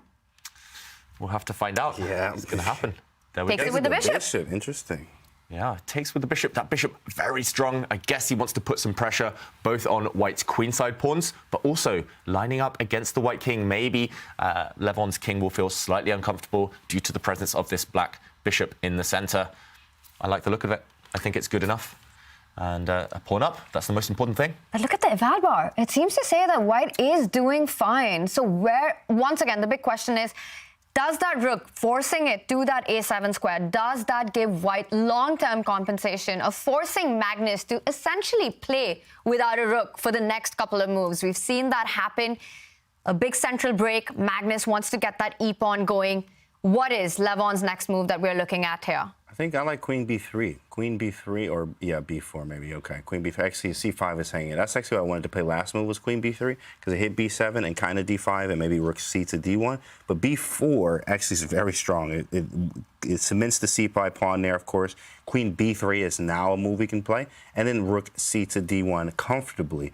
And there's threats towards Magnus here. He has to be very accurate because, of course, we're threatening things like bishop e4 and maybe even bishop h6 in many cases too as well, especially if you find pawn e6 is going to allow the d6 square to be extremely weak. So if we take on e4 at some point, we'll put a bishop on d6. And I mean, yeah, you got double pawns, you're up to pawn, but you don't really feel that as black. There's definitely some holes in black's position here. Yeah, beautiful pieces here, James. Knight and bishop just entrenched in the black camp. So Magnus has to be careful, that's for sure. First move that comes to my mind would be to throw this pawn forward, but you can't take back these types of pawn moves. For example, white will gain time against the black rook. Whoa, I see the evaluation bar drop. What the heck happened there? Tactics on f2, apparently. Whoa. Queen h4 somewhere. What the heck is that? Yeah, there's some tricks here. There it is too. He played it on the board. Wow, it's on the board. So this bishop move would actually be a huge blunder. Maybe the most natural move in the position. Yes, you hit the rook, but for example, after knight takes pawn, the rook has to recapture, the white queen attacked, and at the very end, king takes bishop would be met by a nasty double attack. Loose pieces drop off, this is a check, and the white bishop falls next move. So actually, white's most tempting move isn't possible. Levon has to trade off the knight in the center first. He does so, and now I'm assuming he's going to move his bishop. Which direction? Most likely this one, but on a bit of a loose square. At least he's doubled the black pawns. The front black pawn on e4, a bit of a target. And, OK, I'm assuming Magnus is going to move this rook, but he's paused. Is there something better? Will he sacrifice some material? I think he should, because nobody likes to play with a rook imprisoned on a7. So he's going to give up his kingside rook by taking this pawn on b4. And the point is, after bishop takes on f8, the queen can even take back there, and the black knight is coming to d3 next. The c5 pawn is loose, the f2 pawn is under attack. And if you have to move your knight just to defend that pawn, then the black rook can escape back via a8. So I actually think that Magnus, he should give up the exchange here. Wow, and look at our engine suggestion. It says that it's a great suggestion, but the only one that works for Magnus. Everything else, and Levon is doing fine. Knight b4, sacrificing that exchange, picking up that extra pawn. Magnus, going into the think, he's definitely on that path, and he does it. He does it. He doesn't like to play passive chess. Jeez. Yeah, these top players, when you give them only one move that's far stronger than all the others, more often than not, they do find it just by process of elimination. And here we do see bishop takes rook on the board. Magnus can take back this bishop with his queen, with his king, either way. And as Robert says, this knight is coming in for the win. This bishop actually is far superior to any of those two white rooks. That's why you can afford to give up the material. He even takes with the king, just keeping full control here. Beautiful move. And all of white's remaining pawns are weak. This one weak for later. And knight coming in, I don't see any reply to that one. Looking very, very strong for black right now. Wow, Magnus just makes it look simple. It's so hard to play him in positions where, like, I mean, you think you have something, and then you know, as you see, he sacks the exchange here, and he actually has the two strong pawns. Now, even though they're double, but they are both defended, or at least e5 is defended. You can defend e4 by playing f5. A little risky there, but definitely a pawn that you can use, especially for knight to d3. Come back around, take the other pawn on c5 there. Queen defends the knight on d3 too as well. We're doing things with tempo, which is very strong here, doing things with tempo. So we need to move fast here. I mean, it has to be right now if we do anything. But the question is, what do we do right now? Queen to d2, knight d3, check, and take on c5. Doesn't work. Knight d3 is coming. Yeah, and I don't think it's stopping. I think I'm actually even more impressed with the move king takes f8 than sacrificing the exchange, because you heard me say it. I thought he would take with the queen. That looked way more logical to me. But he says my queen might be needed in the attack. It's putting pressure on that knight that's on b6 with the c5 pawn being loose. It also jumped towards the king side all the way out in the diagonal. So king takes f8 is a very Magnus type of move. It was the best move, and I mean, just not easy to spot for most mere mortals. Yeah, and Levon has to take a timeout. Not a move he wants to play, not a happy move, but he has to put his king in the corner. It feels like mission impossible at this point. It's like everything you try, Magnus has a reply in store. And now, again, we see the engine suggestions. Black has one move that's far stronger than all the others. The problem for Levon is that this move is the most obvious move in the position. Black's knight is about to jump into the center to an outpost. Black's bishop is anchored in the center. Black's knight is anchored in the center. And I can't see the white rooks fighting. Yeah, if you pick up the pawn on b4 with your knight, sacrificing an exchange, you're definitely heading with that knight to that d3 square, attacking that weak pawn. And this is looking like big trouble. James, you mentioned when we see Levon stretching around, that is him flexing, but right now he's not feeling this. Yeah, he's not feeling it. He took his glasses off, rubbing his eyes here. I mean, rubbing the hair. You can tell. Just stress. This is not the Levon that you like to see. When he's stretching and doing the neck thing and he stretches, that's usually when he's like comfortable. He's feeling good. And you see this a lot in the footage when he's winning or when he's feeling good, he has a good position. Here, it's not good. Wow, King G7, Rob?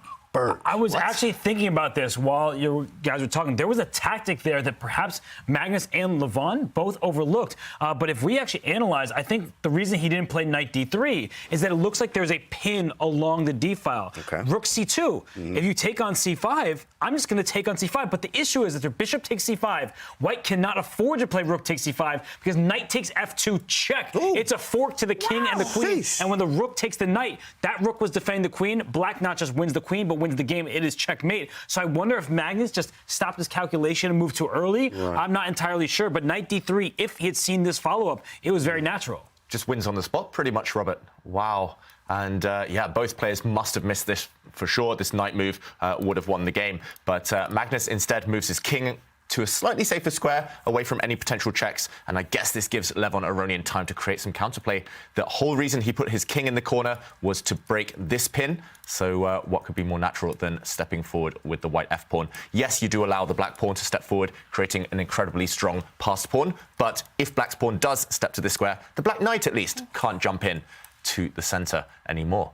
So it's not one-way traffic, and that's a good sign for Levon Aronian. This game's still alive, and he very quickly does play f3. Will we see Magnus jump in with his knight now, one move too late, or the pawn step forward? I think those are the two main candidate moves. But still, I slightly prefer black, but yeah, missed opportunity.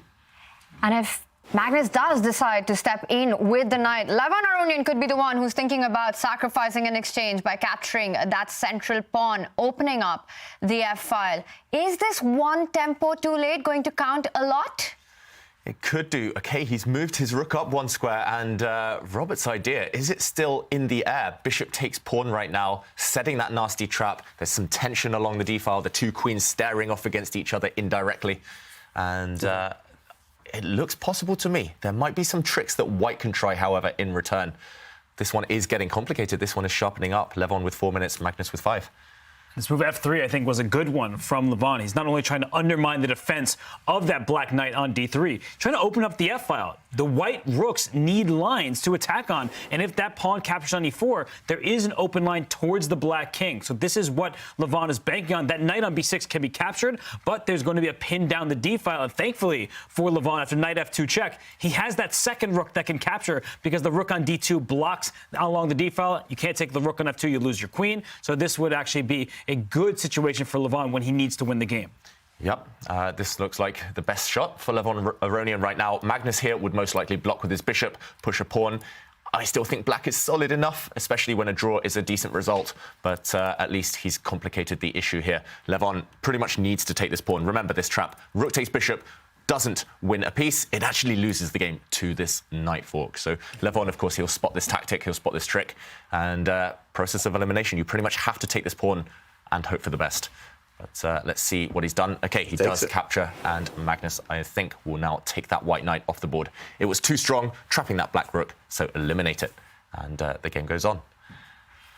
Oof, this one getting tense. I thought Magnus would wrap it up quite quickly, but we're still going. Got time too. I mean, he's up time. He's up about a minute and some change here, right? So better clock management from Levon here, and a position where, I mean, it's really playable for both sides. After this rook d2, I'm up the exchange. You have to remember that is some material, and it takes some accuracy. I can't play b6 or b5 yet that actually, covers that whole rank, the whole 7th rank there, because rook d2, rook takes, and maybe a rook d7. If we get these 3 moves in, we do have some serious counterplay ourselves. Wow, yeah. This one, I'm just trying to work out what happens if black drops in a knight check. Yeah, right. That wasn't on my radar. I was too kind of carried away by looking at the white knight that's on prise right now. It's edible. You can take that white knight off the board, but there is a nasty check black can throw in. And you've got to recapture that knight with the queenside rook, otherwise you just end up losing your queen. Yeah, and there are consequences. Maybe we show this on the board. What Magnus is considering right now, because of the match situation, is can he force a draw? For example, does he flick in a knight check? After the rook takes this knight, he trades off the queens. White, if he takes the queen back, will lose his rook to the black bishop. This is on the board. Wow, so rook takes pawn pretty much guaranteed. This is the position we have. And here, okay, Levon takes back the black queen, and black is a pawn up. I don't think there's too much to worry about. This actually is the game position, sorry. And we do a quick count. It is 5 pawns against 4 pawns. This should be enough for Magnus to hold. And the black rook is at long last going to be freed because the knight is booted out of b6, which means the b7 pawn will push forward. The rook can slide along the 7th rank over there. So I feel like this is going to be good news for Magnus Carlsen. He only needs a draw. He's up a pawn, and his rook will get some breathing room. Yep, that's the key. The black rook, once it gets out, no problem pieces for black. Nothing much to worry about. Looks like a good kind of practical play, practical decision by Magnus. That could have been better, but why not get to this very safe position? I mean, the only thing that it looks like Levon can try and do is somehow checkmate that king on h6. It's a faraway dream, but is that possible in some alternative universe? Maybe. Against Not me, against he'd Magnus. probably find a checkmate, but... Yeah, against Magnus, that's going to be very difficult. You need a lot of moves here, and these moves just don't seem right, especially with the knight where it is.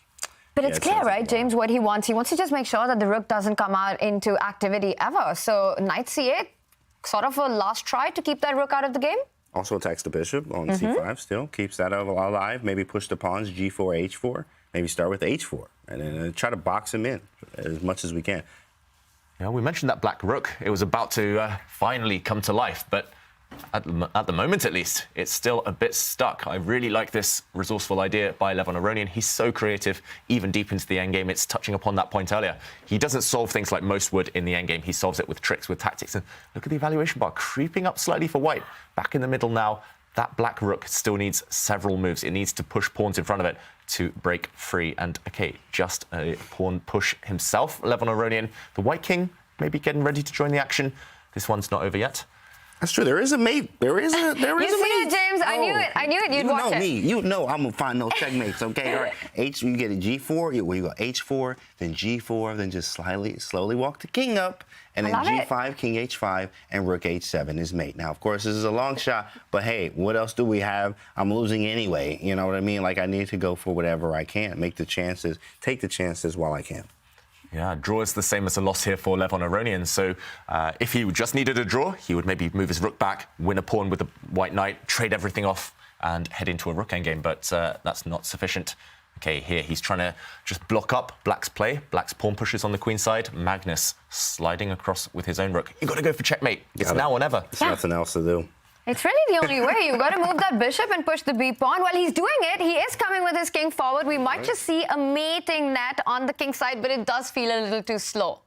Yeah, it takes at least 3 or 4 moves to set up to push these pawns forward, trap that black king.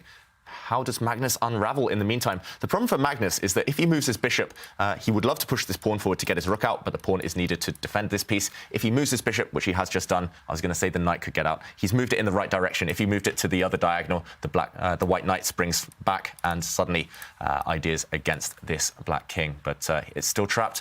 Look how dominant this bishop is over the white knight, cutting across this diagonal, taking away escape squares.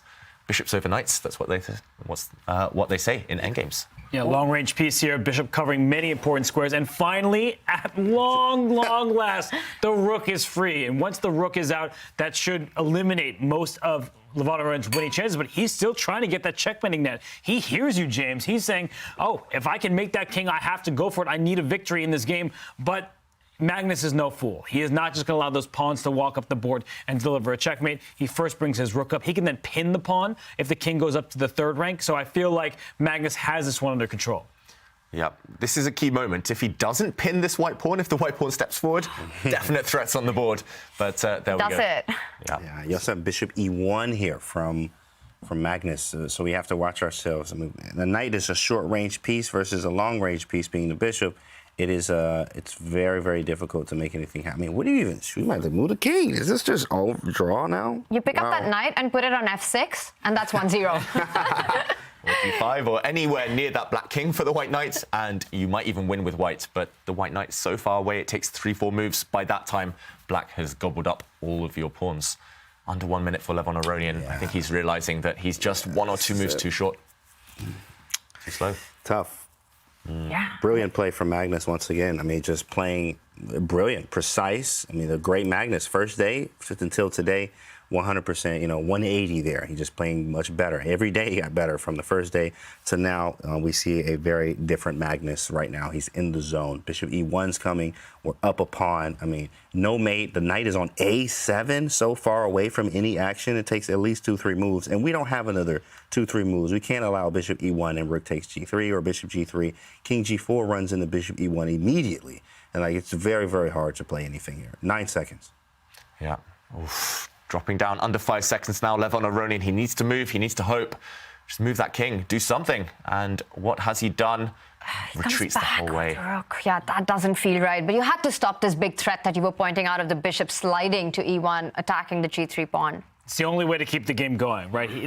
There was a look of resignation on his face. He kind of wanted to just give up the match, but he has to play on a few more moves. But Magnus deserves a lot of credit. He's well-nourished after all those meals that he's had on stream now, and I think that he is ready to compete, and he will have Hikaru Nakamura up next. It's only a matter of a few moves that he'll ice this one, take it through to the next matchup. But Magnus, he really played a great match, as James was saying. Yeah, and Hikaru at this point knows it's nearly definitely Magnus that he'll face in the next round. So he'll be doing his preparation. He'll be watching this game with serious interest. But Levon looking very dejected there, David. He's just shaking his head. It's kind of hard to even point out where the match went all wrong for Levon. Magnus just made it look so easy. Yep, that's the top players in the world for you. Levon, he hasn't made any blunders at all, just tiny little small details here and there. And that's the margin at this level. Poor Levon, I feel for him. So close. Against anyone else, he would have had great chances today. Absolutely. Yeah, unfortunately, Magnus too strong, and I'm expecting him to either get that black king off the edge of the board that removes any chances of checkmate, or to relocate that black bishop. You can still target some of white's pawns near the king if you find the right squares, the right diagonals. So what will Magnus choose? Plenty of choice here. He can also go hunting with his rook for that white central pawn, for the white pawn on the edge of the board. But, OK, he's retreating his bishop. Not the most accurate move, the engine thinks, but still should be more than sufficient for the required draw. They do say a good horse never jumps as high as they have to. So at this level, if they only need a draw, the players know how to lock it down. I didn't know you were an equestrian, but right now I think that you see Magnus, he's just making these precise moves because he doesn't want to give Levon any hope here, but both players are under a minute, and that's when mistakes do happen. If that knight starts hopping around, there could be a fork that is overlooked, and the black king isn't fully out of danger just yet. Nice move there from Levon, maybe missed by Magnus. White holds all the pawns, and suddenly the white knight jumping back. Big threat. Black's central pawn under fire. Yeah, and the bishop still isn't attacking that kingside pawn anywhere, and you've got to find a way. And he says, I'm going to get my king to safety. Levon immediately grabs, and it's a big blunder because you lose the g3 pawn and you lose the game. Yep, that's a wrap. He tricked him. He's like, oh no, my pawn, Eric Rosen style. Take that pawn. The game ends because through that knight is the g3 pawn. Levon Aronian, he looks at his position, it's hopeless. The game is over. Yeah. Wow, Levon Aronian resigns. There's no way to save this position after the G3 pawn falls. The game is over. Magnus Carlsen wins his match 2-0 to Levon Aronian. After that first day disaster, Magnus does look unstoppable. What a power performance today by Magnus. And we see there Levon not happy with his play. He is looking dejected there. It just looked like he never got things going. A critical big fight. Magnus, what a power pack performance. It's time for our Lisoveta learning points.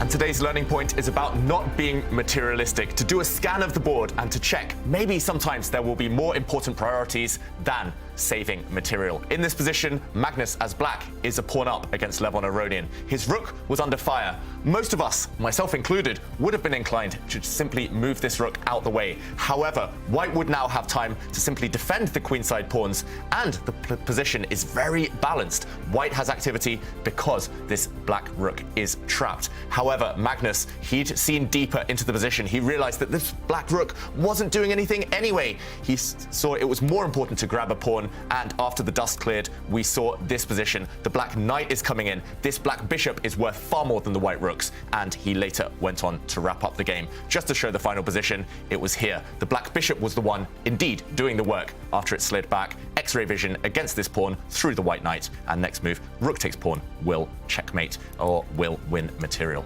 Nice game by Magnus Carlsen. Very nice indeed. Alert from start to the end. And that means that this is our scoreline. Magnus Carlsen with a dominating performance against Levon Aronian, winning 2 games, not just the score, but also the performance that he had over the board, just his style of play today. There was no chance for Levon Aronian. And that means that we have set ourselves up for the most anticipated match. It will be Magnus Carlsen taking on Hikaru Nakamura on the other side of this Twitch break.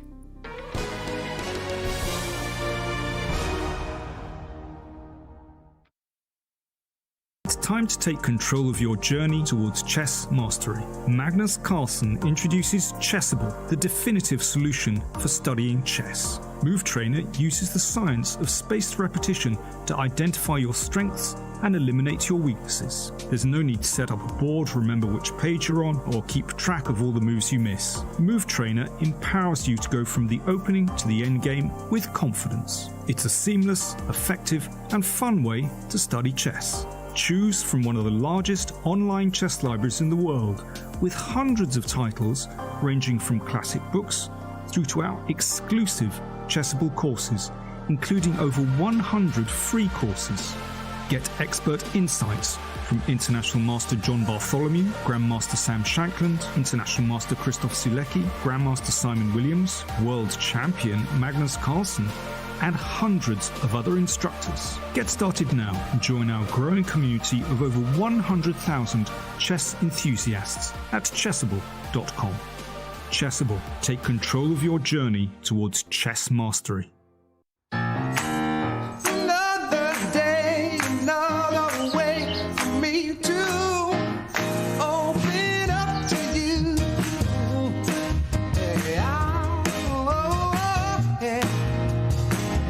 Another day, another way for me to open up to you.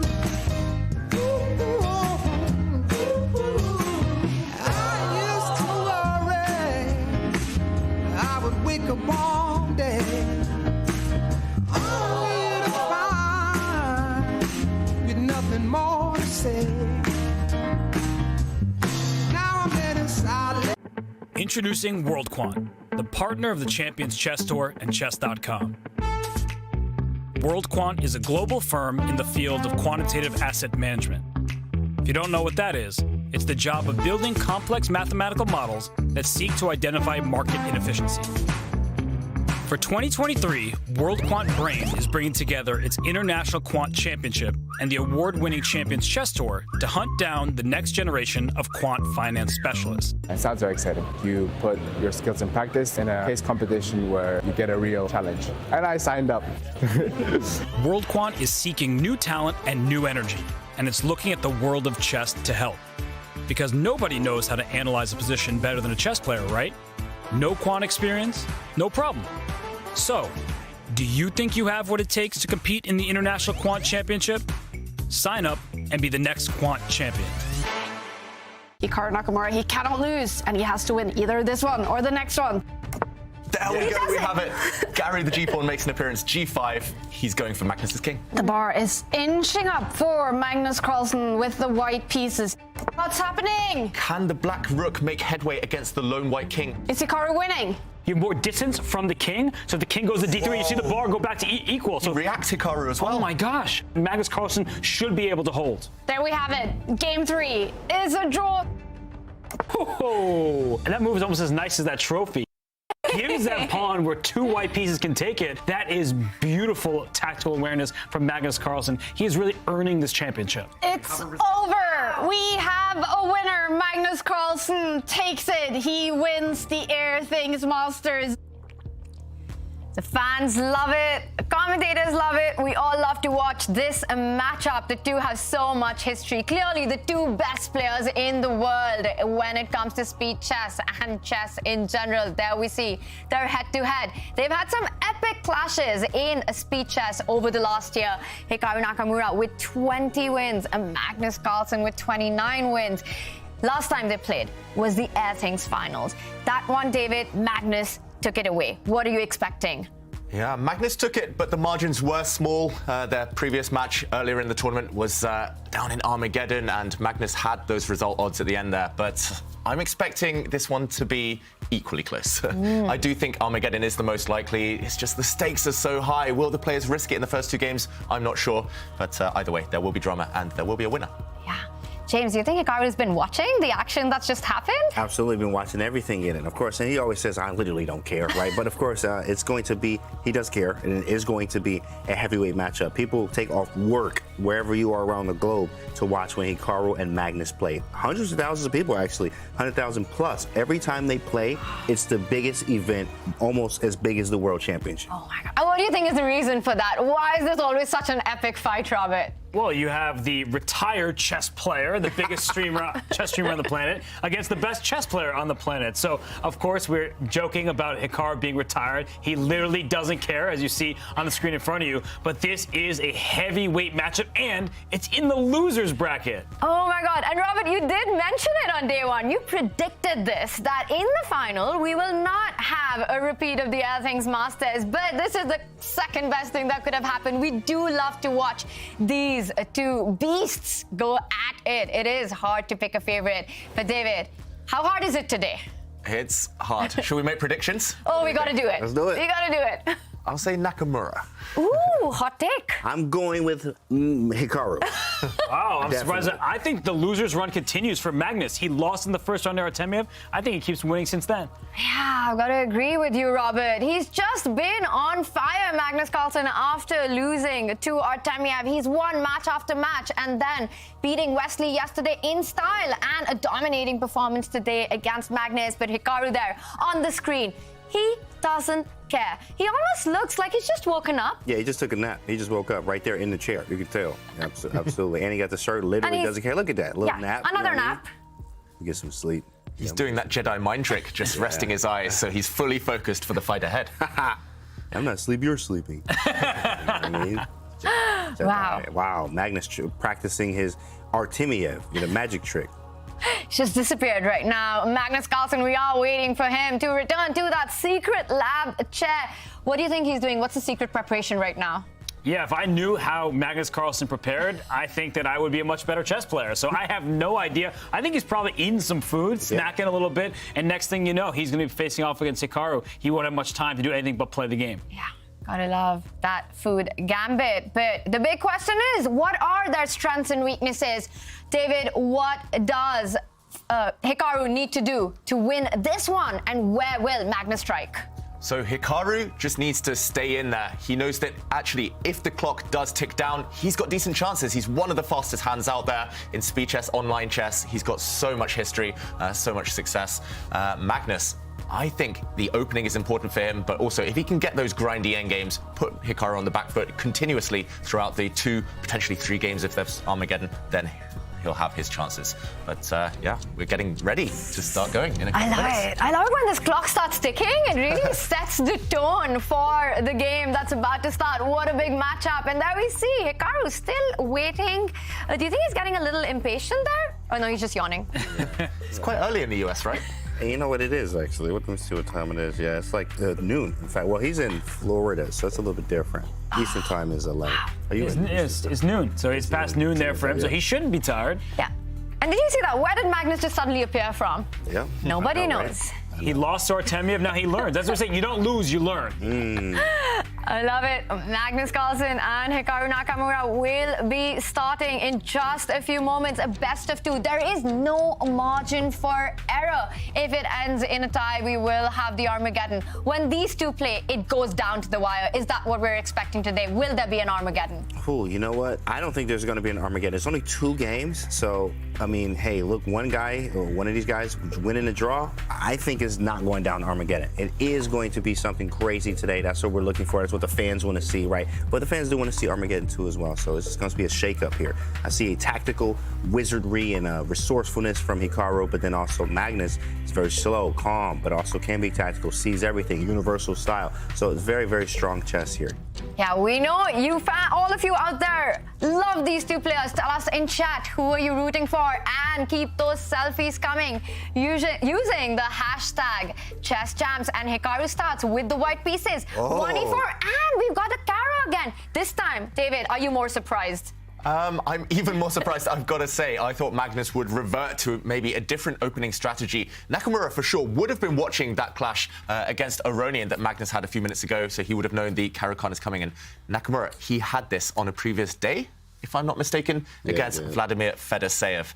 The queens are off early on, and James, I saw your face react to that one. Yeah, we got to focus on that. We got to get our camera on James right now. This is ridiculous, bro. Don't nobody want to watch this. Like, everybody falling asleep. Man, people took off work to watch this. You know what I mean?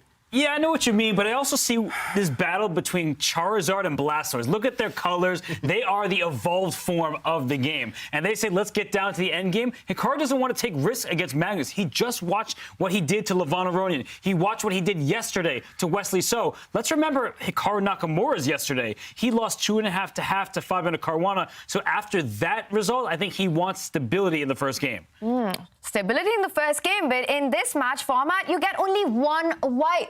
When Magnus will play for white, he will be more aggressive. Going into an Armageddon, is that a math strategy? Is that what Hikaru is hoping for? 2 peaceful draws and out there in the Armageddon. Yeah, I think he wants Armageddon because in rapid time controls, Magnus is the stronger player between the two. We saw their head-to-head record. 9 more wins, if I'm remembering correctly, for Magnus Carlsen. So look at the early stage of this game. It's just development. Nothing major has happened just yet, but I think that is sort of an opening win. He's won this opening battle for Magnus Carlsen. Yep, and he's caused the first surprise. Firstly, the Karakan. Magnus, it's clearly his opening of the day, but also just to play so quickly into this endgame. The queens are off. We'll call it a queenless middle game, just for the benefit of the doubt, just because it's still exciting. What's Magnus up to there? Closing the blinds. Chess players prefer the dark. They're night owls. And yeah, Magnus, he's caused the first opening surprise. I do expect him to be extremely well prepared. You don't take the queens off unless you know exactly what you're doing here as black. Otherwise, you just get a prospectless position. You just get slightly worse, slightly cramped, white structure, very nice. I do expect Magnus to develop quickly, to go for this white king that is stuck in the center, at least temporarily. Well, the good news for white is that one of the pieces, either the knight or the bishop, can hop onto that d3 square in front of the knight to just block that d-file to make sure that the pin is not very dangerous. So things still under control. I like that Hikaru's taken control of the long diagonal. I see that eval bar, though. It does inch towards black. Why is there this slight nag in the position for black? I'm confused too. It looks like white is super solid. Black's doing fine, of course, too, but I would have assumed that this is a totally level position with best play. Is there something direct Has move order been important here? I didn't see a knockout blow. Well, Magnus decides to pin this knight on d2, and I think one of the major issues for white is that you have to block this pin. He does it with his own knight, but that light square bishop is now blocked by the knight that just blocked the black rook. So black's pieces more naturally developed. c5 is a great choice. He vacates the c6 square for his knight, and I think the development, it's a win for Magnus. I really like how his pieces are getting out of there. Hikaru's pieces are kind of awkward at the moment. Yeah, this is actually gross, to say the least, right? That's my favorite word to use here when you're talking about positions here. And I mean, the reason being practical, of course, c5 was an excellent move.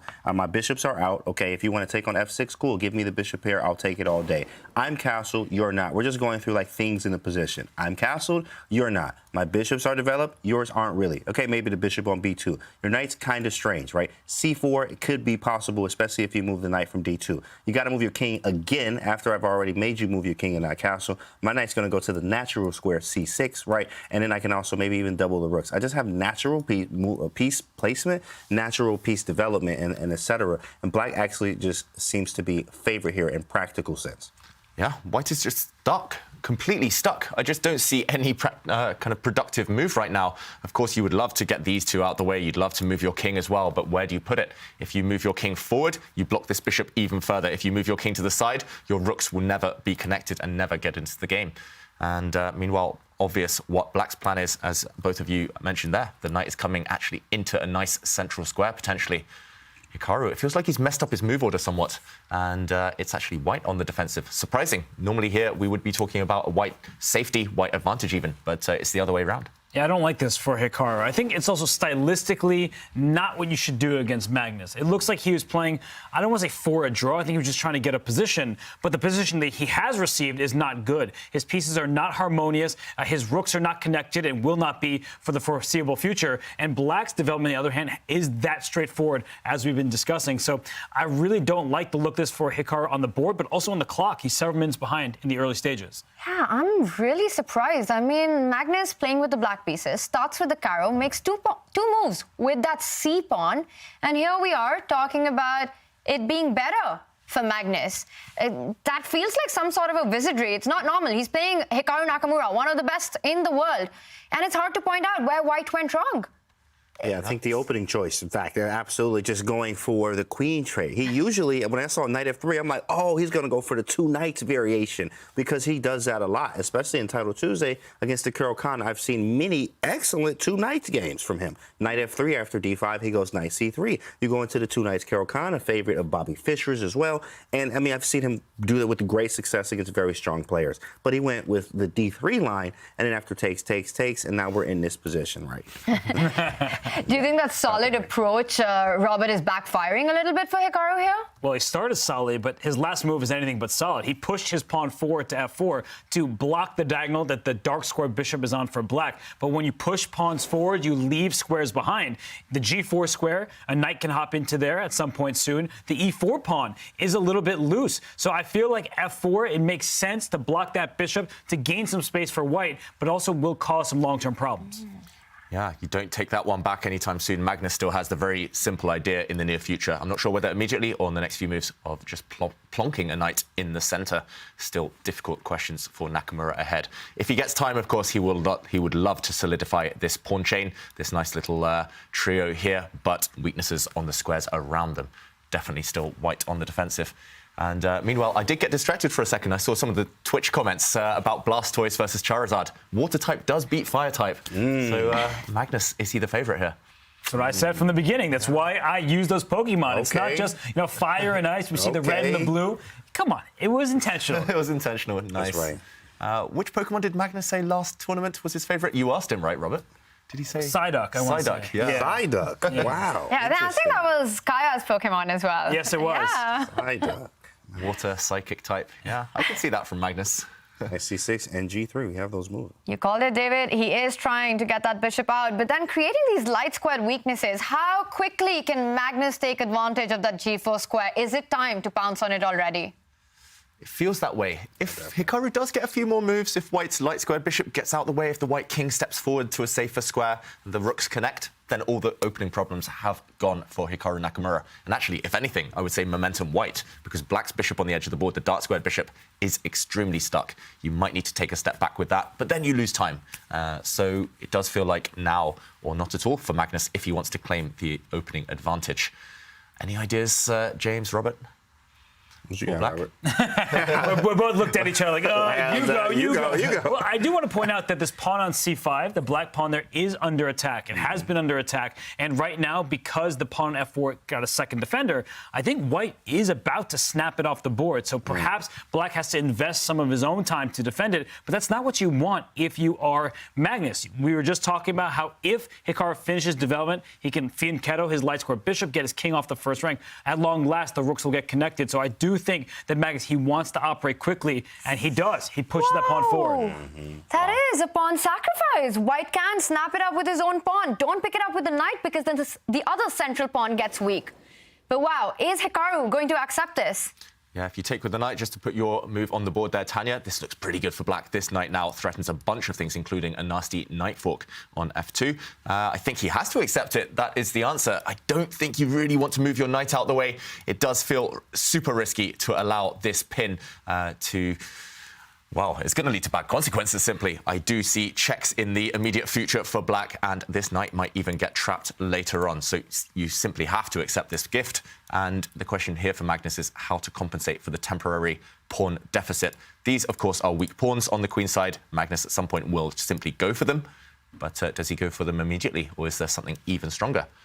Not sure. Maybe something like rook a to c8. We've seen this a lot from him, and you actually learn a lot from watching these guys. It's almost like free lessons in a way. Is what I always like to tell the chat. Like, watch and try to learn from every game that you see from these players here. I mean, he sacrifices the pawn, you take with the pawn, and then you just follow up. Say, hey, this is long term. You still got to move your king. You have to finish your development. My development is completed, says black, and you have a weak pawn, and I also am attacking the pawn on c4. I mean, I can move my knight to a5, increase the pressure. I think it's an excellent choice here for Magnus. Yeah. I love it. We've seen a sacrifice right out of the opening in every single game today.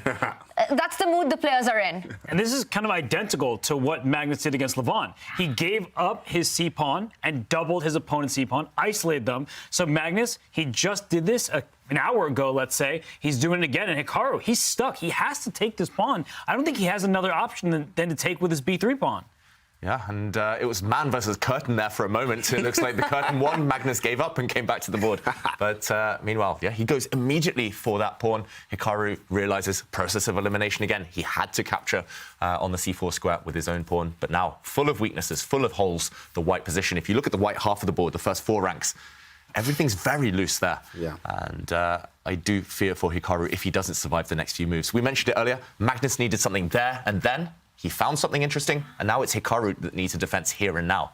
And I don't see it. If the pawn is just taken back, then long-term white is suffering. He'll have those fractured pawns on the queen side. Yeah, really nice play by Magnus, I've got to say. This is ugly. I don't like this for white. My king is like right there. You feel another rook coming to the file there. I mean, you need some chemistry between the pieces. Like, they need to be developed nicely. Like, if the bishop was on g2, but then c4 is hanging. Like, there's so many things. It just feels very wrong here from the white side. There's problems that need to be solved in white's position. Yeah, I wonder if you just step your extra pawn forward. That white c-pawn is going to be doomed anyway, the foremost c-pawn. So why not step it forward? At least hope to survive, live another day. And at least ask Magnus, how are you going to continue with your initiative? But I don't like it either. 8 minutes on the clock for Hikaru. He's been caught out in the opening with white. Not a fast start for him. Opening more files will not be good for Hikaru. His king is stuck in the center.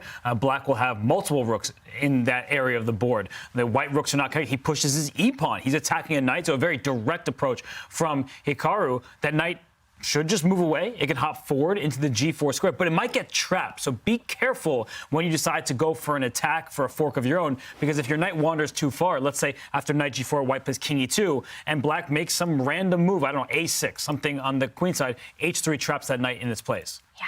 You could even take on c4 and still get trapped. So it's a very tricky position. And knight g4 is so tempting because you're jumping in with the knight, but Magnus calculates and navigates. He does fall back. One of those things, he only retreats to go forward next. Yeah, if he gets time, he might even come to b6 with his knight and capture with the knight on c4. But okay, Hikaru stops that. He keeps his pawn alive, his extra pawn. I don't think it's going to live for much longer. You can go after it with your rook, and it will eventually fall, or it should eventually fall. But he might continue clinging on for dear life. Bishop to a3. I was thinking that same thing. Bishop a3. This is a very aggressive pawn structure. And the pawns, you got the nice wall over here, right? Pawns on the king side, and then the c5 pawn you actually can defend. I mean, weirdly enough, I am just holding. I mean, you can't really get everything yet. My knight is holding it. Maybe if I can get bishop g2 in, and then, but where does the king go is the question. Maybe king c1. You are on that diagonal with the h6, c1 diagonal.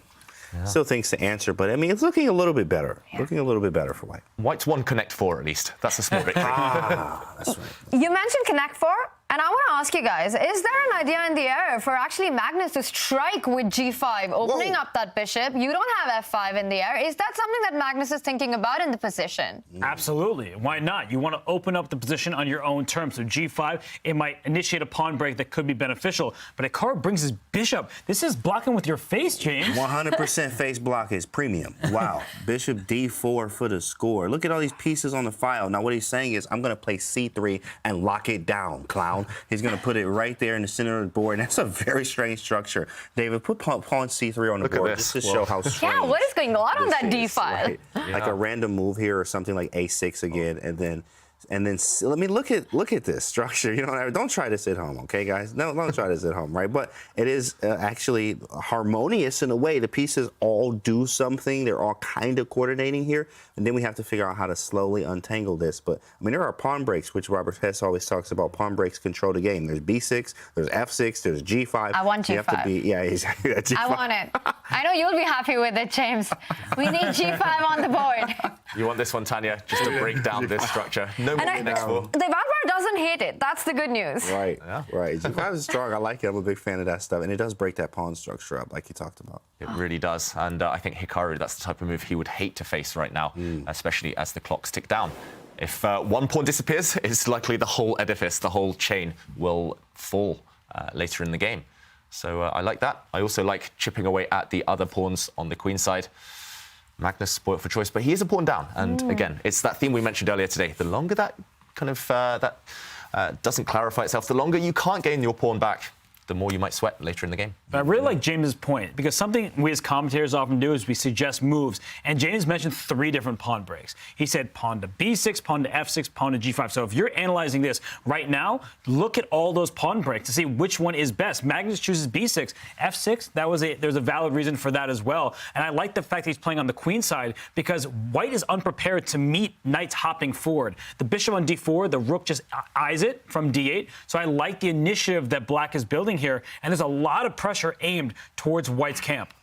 Yeah, it just feels like Hikaru is a lot behind in development. The king not feeling very safe on that d file. You've got 3 minor pieces, well now 2, but still all of Magnus's army just perfectly placed to target that white king. On the clock as well, Magnus Carlsen ahead by 2 minutes.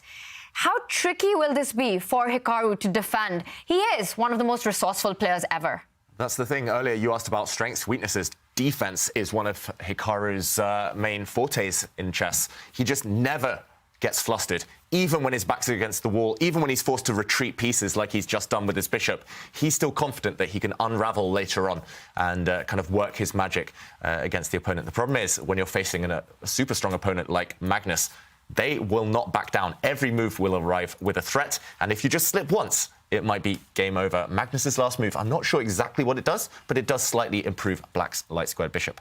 I think he's just trying to tie down white's light-squared bishop, its counterpart, to the defense of these knights in the center. Look at that, the 2 black rooks, so many targets on these open lines. More than enough compensation, but is it enough to win? I think that's the question for Magnus Carlsen. One huge problem is that psychologically, it's very difficult for top players to give away a bishop for a knight. But at some point soon, maybe that moment is now, Hikaru will have to take that knight on b6. Just as I was saying, he does it because that knight was ready to hop forward and into the white territory. So that was a great decision by Hikaru. And maybe on Magnus, he moved his light square bishop. He should have hopped his knight forward first. Yeah, and suddenly Hikaru has at least one active piece. This white rook that's just shuffled across to the semi-open file is attacking black's lone remaining pawn on that left flank on the queen side. So Hikaru, he's being greedy. He's one pawn up. He wants to go for a second, but why not? Everything else seems to be holding together for now. And Tanya's idea from earlier, I think it might appear shortly. Black, the only problem piece in the position is that dark square bishop, so you need to break it out of jail, break it out of prison. And if you get it active, the two black bishops might just win the game. So I'm looking out for Magnus to do that shortly. I'm not sure whether it's now or later, but he needs something. He needs to keep pedaling. It's like on a bike. If you stop pedaling, you might fall off and you're a pawn down. That's the case here. I'm actually trying to figure out what is the move for black? Do you play rook b8 or rook c6? Rook b8 is very passive, it seems like. I am down a pawn. I'm not really trying to be passive. Rook to c6 defends it, but then maybe it's hit with bishop to g2. Oh, you know what? Oh, my goodness. There might be rook c2 there. Let's show that, James. Wow. Rook c6, you just want to defend your pawn first and foremost. Why not? But after the bishop moves, suddenly tricks in the air. Yes, your rook is attacked, but you can move it out of the way. And I guess the question here, after bishop takes knight, this is the trick. You sacrificed a rook, you've gained a knight. Next, you gain, maybe not this square. I'm not sure which square is best for white. Let's say this one. But at the very end, the dust clears. It's level material. Maybe draw with best play, but this black bishop still a sad piece. Gross. Yeah. Wow. Yes. Gross is the word. It's a good variation, but so maybe looking at that, which is what Magnus is calculating, he might play in the starting position the move e6. That bishop needs to see the light of day, and it can go back through f8. It costs him a second pawn. The rook can take the pawn on b6, but we know Magnus. He loves active pieces, and here his bishop comes back into the game. It comes back into the game, and it will use this diagonal. I'm not sure which square, but it will use this diagonal later on to exert its influence.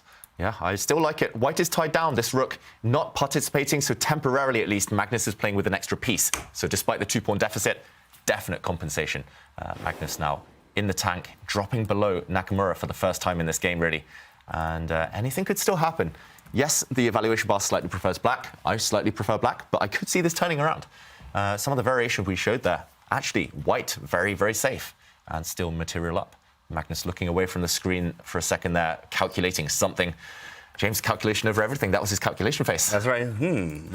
Calculation over everything. I like it, Magnus. Knight c4. What is this? Takes. Channeling your inner Nakamura there. Takes. And the knights are off. But a pawn, another pawn drops off the board. 2-pawn advantage for Nakamura. That's crazy. The eval bar is not even moving. Like, okay, barely moving down 2 pawns. I guess he's getting one back. That's some initiative. Interesting. Yeah, bishop pair often compensates for 1 pawn, so if Magnus can get one of the pawns back, he will still have long-term compensation. Nakamura, I still don't like where his king is placed. The queens are off the board, but the white king's still sweating, feeling uncomfortable.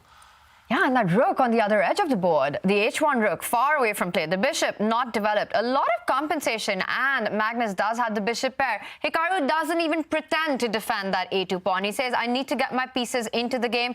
Next, he wants to push that king 1 square ahead, perhaps, and just bring his other rook into the game. Try and double up on the open B line. Yeah, it's important to bring that rook into the game because not just about the material. White temporarily 2 pawns up. Black, Magnus, he can take this pawn on a2 right now to cut that deficit in half. But the point is that when white gets that coronation, that 1 extra pawn will be felt. If he got passive there, if Hikaru decided to bring his rook back and defend, he would not have had his pieces in the game. So I really like this decision from Hikaru. I don't think Magnus is in big trouble. But David, as you were just indicating before, the longer the game goes where one side is down material and the more coordinated the pieces become, that could be a long-term issue for Magnus all of a sudden.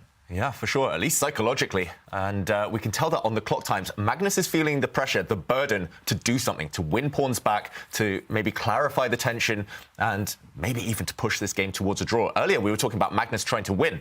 Now I think it should actually be a switch of focus, and Magnus needs to play safety-first chess. You can't keep on gambling your 2 pawns down if you keep taking risks. White's pieces will come to life, and yeah, you might regret it. So just take that pawn back. Why is he thinking right now? And yeah, Hikaru doing everything right. Such a good defender, never panics. Okay, Magnus going for the idea that we highlighted earlier. Firstly, dropping that black bishop back to a more promising diagonal, but also that g5 push that Tanya mentioned. Watch out, that might come later. Well, if the king definitely moves forward to activate that kingside rook, I am expecting Magnus to blow open the kingside with that g-pawn advance. Whether that happens or not, we will see. But Magnus is still delaying picking up that extra pawn on a2. Is there a good way for Hikaru now to defend it, or he just lets it be and brings that rook into the game? The top players in the world, they very rarely go passive for the sake of a pawn or two. Often they do have other things on their mind. First of all, he's preventing any counterplay. Tanya. No more g5. No more g5, Tanya. Not fair. Gutted. But I think it was tempo for tempo, a gain for Magnus, because Hikaru didn't really want to put his pawn on h4, and what Magnus has accomplished is he can reroute his bishop back to f8, use an open diagonal. So a2 should probably be captured right now, but in terms of the last move for each side, that was an advantage for Magnus, even though ultimately Hikaru is doing just fine in the position, though the g3 pawn, that's on a dark square, only black has a dark square bishop, so if that bishop can reroute via c5 to f2, there could be some danger for white. Yeah, long term, if you imagine everything coming off the board, if black starts picking off one pawn, especially the base pawn on g3, everything will fall. So still some hope for Magnus long term, whereas Hikaru, I think it's time, definitely in the near future, to start stepping forward to your king and activating your rook. He's done it, and Magnus surely now, better late than never, just take this pawn. Why not? It will eventually be defended if you don't take it now. White has this extra pawn too as well. I mean, like practical chances, and especially as time gets lower and Hikaru does have a slight edge. Whoa, wait a second, check, step out the way.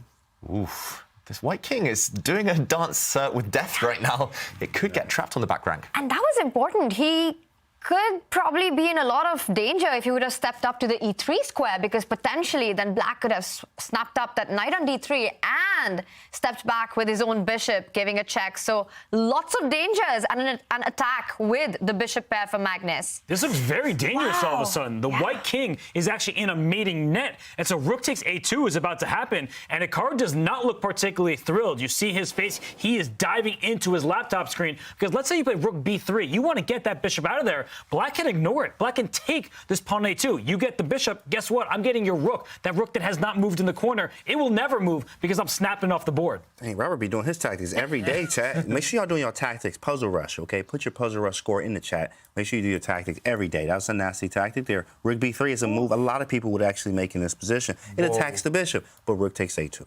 Yeah, rook takes a2, and that is such a big threat. It needs to be defended. It needs to be defended now. Only one move to stay in the game for white, or to avoid a losing position. That's to shuffle your king across and defend this pawn. Ooh, that looks scary as well. The king's not safe here either, James. He finds it. What happens on doubling the rooks? Yeah, doubling the rooks. Step back with the knight and defend the a2 pawn? His knight c1 move? It looks awful. It does look awful. But it defends. Exactly. I mean, that is a huge find for Hikaru. That's not easy. Putting your king into harm's way just so you can retreat your knight. Retreating moves often the hardest to find in chess, but Hikaru has kept everything together. If indeed rook a8 is played, he'll step back with his knight. That's why Magnus has not made his move yet. Yeah, ugly moves are better than bad moves after all, so sometimes you need to play those types of moves just to hold things together. And Hikaru shows no bias. That's why he's so good as well. He's happy to stay flexible. He'll play an ugly-looking move if it's necessary. And white's still 2 pawns up, so even if you have to play these weird-looking retreating moves, you have something to hold on for. You have a reason to be optimistic for the future. What about bishop takes first, then double rooks? Yeah, that looks very tempting as well, James. Yeah, I wouldn't be surprised if he goes for that or if he's calculating that right now, Magnus Carlsen. 2 minutes, though, on the clock. Ooh. And he's still 2 pawns down, remember. Will he... Okay. He's going for it, James. Your idea on the board. Bishop d4. And now he's going to go for that pawn, surely. 2 pawns down. Actually, which way is he going? He could go for those white kingside pawns that we mentioned. The black bishop could go and hunt those dark squared pawns. Options for black, but still 2 pawns down. The stakes are higher for him, I reckon, right now, at least over the next few moves. Magnus Carlsen needs to speed up. Yeah, Hikaru has just played amazingly. This defense in a very difficult position. This is what makes Hikaru Nakamura the toughest to beat. His resilience and resourcefulness is second to none. What is going on here? Great move by Hikaru there. You have to choose wisely. He was going to lose a pawn no matter what. And you see his rook on the 3rd rank now defending this pawn on g3. So he gives up his d pawn. It was a backwards pawn. He said that is a less important pawn because if g3 falls, so do the rest of the pawns. He's giving up the central pawn because the base on the other side of the board, on the king side, is still defended. Yeah, still defended. If you keep this one intact, you will not lose this game. So, okay, what is Magnus... Wait. Is there a nice little trick if you pick up that pawn with the a4 rook? Can rook f1 just trap that bishop on f2? Whoa, Tanya. Is there a square? This bishop is trapped. Actually, if you take either way with your rook, if you take with the other rook as well... But he's done it. Trapped. Oh, my God. And Nakamura is getting really interested now. This bishop is trapped. Let's go back to them. What Magnus planning here? So the eval bar didn't jump much. There has to be something. Rook F1. What happens after Rook F1? There's a saving grace because black will bring the rook down to D2. Okay, so takes. Oh, and then double. Wow. Yeah, you're going to double on the second rank, and maybe white can't make progress. If Magnus saw this somehow, I'm not sure he did, but if Magnus saw this ahead of time, that is brilliant. That is, I mean, really prophecy. Right. And look at Hikaru. He's figuring all of this out because Rook F1 does trap Magnus's bishop, but on the other hand, the white bishop also ends up getting trapped. That is incredible calculation by both these players. And that means it's still game on. Opposite color bishop, but I think draw isn't the most likely result.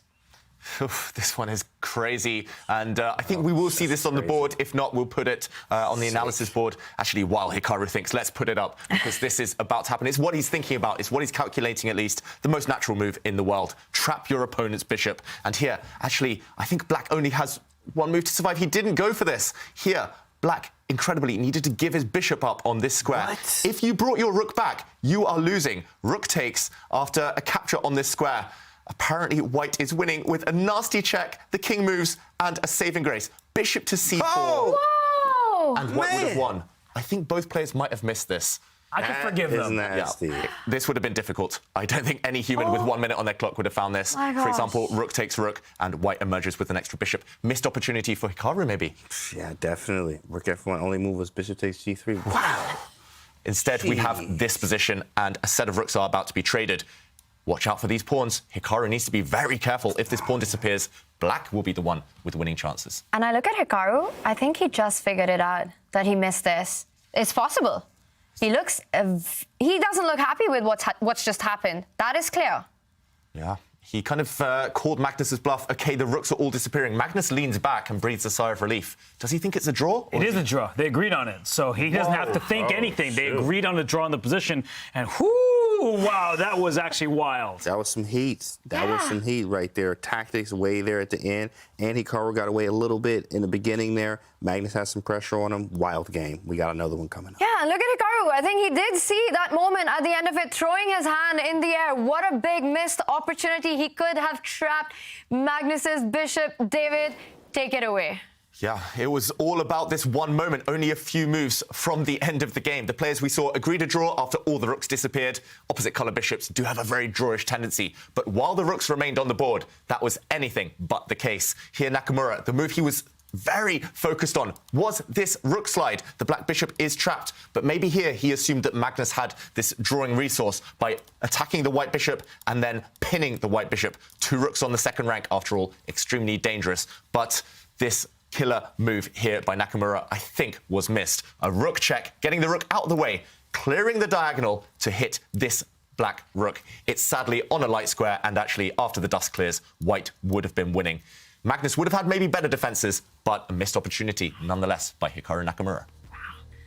Though the queens were traded off early on, what an incredible fight this was. Could have gone either way.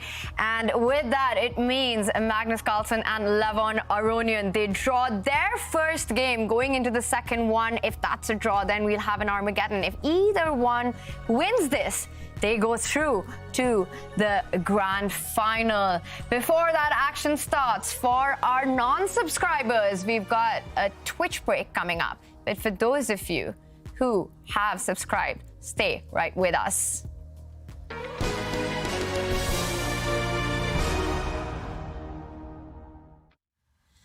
Alexandra Botez is one of the biggest chess streamers in the world, and she was in Reykjavik Open here with the Chessable team, revealing some opening secrets. Hi, I'm Alexandra Botez, and I'm in Reykjavik.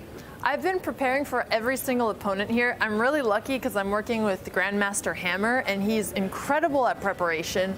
So I wanted to use this tournament as a way to force myself to actually study chess. So I think my openings are way better now than they were before. I have an incredible coach, and he actually told me that the preparation he gave me this tournament is better than the preparation he gave Magnus when he was helping him. The execution of my preparation was good in lines I'm more familiar with, and it was more difficult in openings that I completely switched to and had to figure out anew. My coach told me I have to stop playing the King's Indian. I know it's terrible, so I found an opening that was even worse. And I don't know if I'm going to continue playing it, but at least I know the theory better now. Wow, better opening preparation than what was handed over to Magnus. David, any idea who that could be? If Alexandra didn't reveal the name, I'm not sure I should, but it's a very well-known Norwegian player. Ooh, yeah. All right, we'll keep you guessing with who is that. But we also want to wish Alexandra's sister, Andrea Botes, professional streamer and a professional chess boxer, a very happy birthday from all of us here in the studio. Well, right now we all can be very happy because we've got another game coming up in the match between Magnus Carlsen and Hikaru Nakamura. The score is a level. What were the big takeaways from that game one, Robert? The biggest takeaway is that Hikaru Nakamura literally does not care usually, but I think he does after that game. He seemed to spot the tactic that he overlooked. It was really tough to find in the moment, but Magnus, he too probably looked with the engine after the game. He was like, oh, that was a close one. A very close call there for Magnus Carlsen, who could have been in big trouble if Hikaru Nakamura would have found that tactic in the end, trapping Magnus's bishop. What a moment that was. But Magnus picking up those pawns. Hikaru sacrificing 2 pawns out of the opening. These players are playing very aggressive, and what's with the yawning? Oh, yeah, he doesn't care, literally. I mean, literally doesn't care, right? Got the coffee there. Okay, you see him take a nap before he got on here today. But playing, he can't nap at the board, okay? Can't nap at the board here with that crazy game that just happened. Both of them understand that they are dangerous and lethal, and it can be anybody's game. Yeah, we really saw their strategies for this match. We saw Hikaru just happy to take pawns, happy to play a really quiet, solid opening, and then just defend. But Magnus was the one trying to make things happen, trying to play on the front foot, and actually was nearly punished for it later. So will we see that same strategy in this game? Magnus has white. Will he be the one, again, initiating the play? Will Hikaru be the one reacting, defending? 2 extra pawns for Hikaru Nakamura were not enough. Magnus managed to keep the initiative in the first one. The countdown has started for our play zone, which means that the players will be in action in just a few moments. Magnus Carlsen starts with the white pieces. What are we expecting? Catalan. Catalan.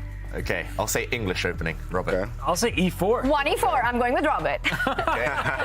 And Hikaru laughing. Is it because Magnus has played a strange, unexpected first move? Or is he just literally enjoying the moment? A little bit of both. Yes, there. We will have the first opening moves very soon from the players. Hikaru waiting as well. Wow. Well, he could also go for what he did with Levon, right? Start with the English opening and then just pick up pawns. Well, if Hikaru offers him that, then he certainly will go for it. He had a good position. He won that game against Levon. Yeah. But I think Hikaru's looking for more solid openings as black. Will we get an Armageddon chat? Tell us. I am excited about that. It would be a lot of fun to see the mind games between these two with the bidding Armageddon. But before that, Hikaru Nakamura with the black pieces taking on the world champion. And it's 1d4, the Queen's Pawn opening. Ooh, so I'm wrong. Robert, Tanya, it looks like James might be the one to call it. But will it be the Catalan? Okay, no. It looks likely to be the Nimzo Indian. There we go. Black's bishop coming out, pinning the white knight. This is the Nimzo. And Magnus employing this very trendy variation, blocking the pin. Did you see Hikaru look? And now he's paused. He looked into the camera with a little bit of smirk like, oh, Magnus, you sly dog. He was not expecting this specific opening today. And it doesn't look like much. All Magnus did was put his bishop in front of the queen, blocking the pin on the diagonal, but it changes the dynamic of the game. Yeah, it really does. And I don't recall Magnus playing this one either. So a small surprise early to start this one. Magnus nabs the bishop pair. White has a very strong dark square bishop. That's why Hikaru jumps into the center of the board with his own knight. It's worth spending 1 or 2 moves here to remove those bishops, potentially. And here, Black is the first to castle. And now, how does he fight against the white center? How does he erode that white strength in the middle of the board? Very often in these positions, Black ends up trading the knight for the bishop and then striking in the center, just liquidating that central pawn structure. Eventually, White could end up with an isolated queen's pawn. Are we expecting a trade and then a central break? Hikaru Nakamura says, no, I'm going for another plan, keeps the tension on the board. Yeah, and one thing I will say is I've seen Hikaru have this exact position before with the black pieces, at least once or twice. So Magnus will be prepared. And look at the speed with which he's playing. He's immediately pushed forward in the center. First row of balance, Magnus has the space. He has the more advanced pawns, so Hikaru needs to fight against that. And he's looking at his opponent's plan, right? Hikaru played b6, so he could fianchetto his bishop. So what does Magnus do? He closes the diagonal before the bishop can even get there while gaining the space that David's talking about. So Hikaru does not develop his bishop yet. He first slides his rook over, anticipating a capture in the center. Yeah, and Hikaru, that's opening recall face, number 304. Just staring up to the right and remembering his opening studies, his opening prep there. Which chessable course, James? Oh, of course, you know I'm a know. I was out of theory when he played d5. I couldn't remember what the theory was. I'm looking up too, like, what was the theory after d5? But everything was correct, even up to b6 and knight e4. Rook e8 is nice, keeping the tension. The chessable course that this comes from is actually from Surya Ganguly in the Lifetime Repertoire semi-Tarash, but this is actually the Nimzo one. It's part 2, actually, one of the greatest courses on there on the Nimzo. You also got another Nimzo course that comes from WFM Mikey, M-A-I-K-E, I think that's what it is, but it's called the Fierce Nimzo. Also comes with a Fierce, another one it comes with it. It's 2 courses that come together on that, but that Surya one is definitely the one. It's a GM course, part 2. He recommends knight e4, b6, bishop b7 in these lines. So pretty good from Hikaru so far.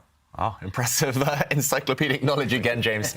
Gotta say. And do you think Nakamura's been studying those courses? You know what? No. In fact, not at all. Literally doesn't care, right? You know, so especially when he was playing what was he playing, that weird bishop d6 stuff in the Rosalimo? He wasn't looking at no courses because they was pretty ugly when he was getting some bad positions in that. But here, this is pretty good. I'd actually like the rook e8, keeping the tension here is what they say, keep the tension. Many times you will end up taking this bishop on c3 at the right moment. You're also going to play d6 too as well, because when you get rid of the dark square bishop, or when you get rid of one of your bishops, one of the rules is obviously put the pawns on the square of the bishop you traded. So making moves like d6 and maybe even e5 at some point, even playing f5. Sometimes you can really steamroll black and actually make this bishop look really bad. You don't even have to take it sometimes. The knight will actually go from e4 around to g5 and f7. Play it really aggressive and making the bishop very ugly on c3. So lots of ideas. Yeah, really flexible structure for black, as you mentioned. It's all about whether you take this bishop at some point, and Magnus is trying to figure out whether he can keep this bishop, whether he can preserve it later on, or whether he can at least provoke this knight to make a decision. This knight really does clamp down on white's options. You don't really want to push this pawn forward to attack this knight because it weakens your king, and now we see maybe the reason behind Nakamura's move. He has opened up some lines for his rook towards the white king. So Magnus is a bit stuck. He needs to get rid of this knight somehow, but without it coming at the cost of his position. Yeah, and the cost of the clock. He's almost been in a 2-minute think tank right now after this little move, rook e8, lining up the rook against Magnus's king. Is Magnus feeling a little uncomfortable right now? Certainly. And Nakamura, meanwhile, having a nap. He really is having a nap right now. Literally a nap? I literally don't care about my nap. They say I'm up. Oh, shoot, I was asleep. What the hell? Dang. All right, I'm good.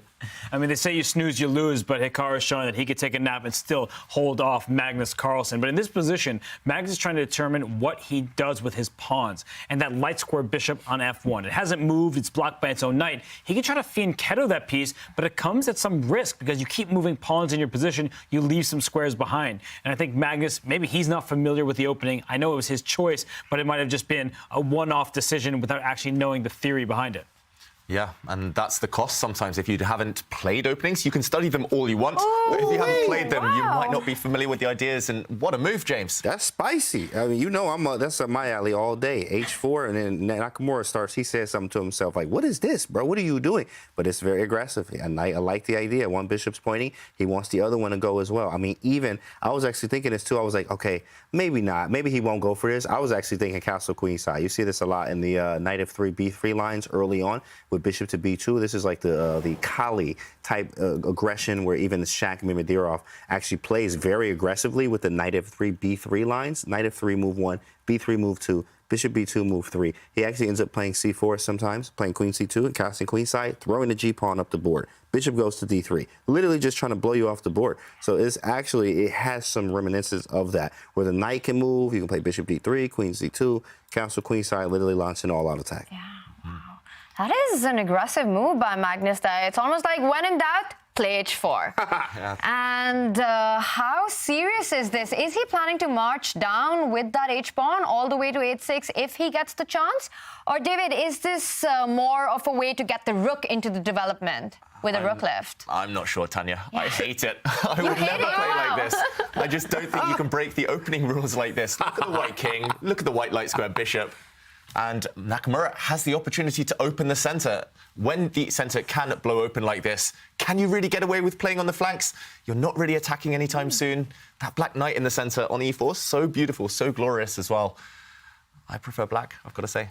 Whatever advantage Magnus hopes to have, it's very long-term, but his king is in the center. So this game may not be very long if he doesn't figure it out. Because what we're seeing is this pawn in front of the black queen. It's backwards. It can't push forward, and that could make it a target. But that white king on e1, it's not castling queenside at any time soon because the knight on e4 hits that pawn on f2. The king needs to stay put, defending the pawn diagonally across from it. So this situation does not look that friendly to Magnus. I know he went h4. It may seem like he's the one launching the attack. I think he didn't know what to do, and he said, this looks interesting, let's try it. Yeah, that's the feeling that we got. And David, black always has the option to actually pick up that monstrous bishop on c3. I don't see an attack, do you? No, I think Magnus was perhaps inspired by Anish Giri, who earlier today in Division 2 defeated Denis Lazovic with an h4 pawn push in the Nimzo Indian. Yeah. But here it just isn't the same type of scenario. For anyone at home, I recommend checking that game out, that nice win by Anish Giri, and in the second game of his match against Den Laz. But here, Magnus, okay, he switched from that attacking idea, pushing his h-pawn forward, or that mysterious idea, I should say, and now he's gone to positional measures, just improving the white rook. Now he can't castle queenside, James. Disappointed? Definitely disappointed, 100%. No, of course, I do understand rook d1, though. Rook d1, what it does is, you're stopping the bishop from moving. Bishop b7 is the logical move. Just put some pressure on the queen there. Of course, you can't really move the knight yet because it will be hanging, or at least the...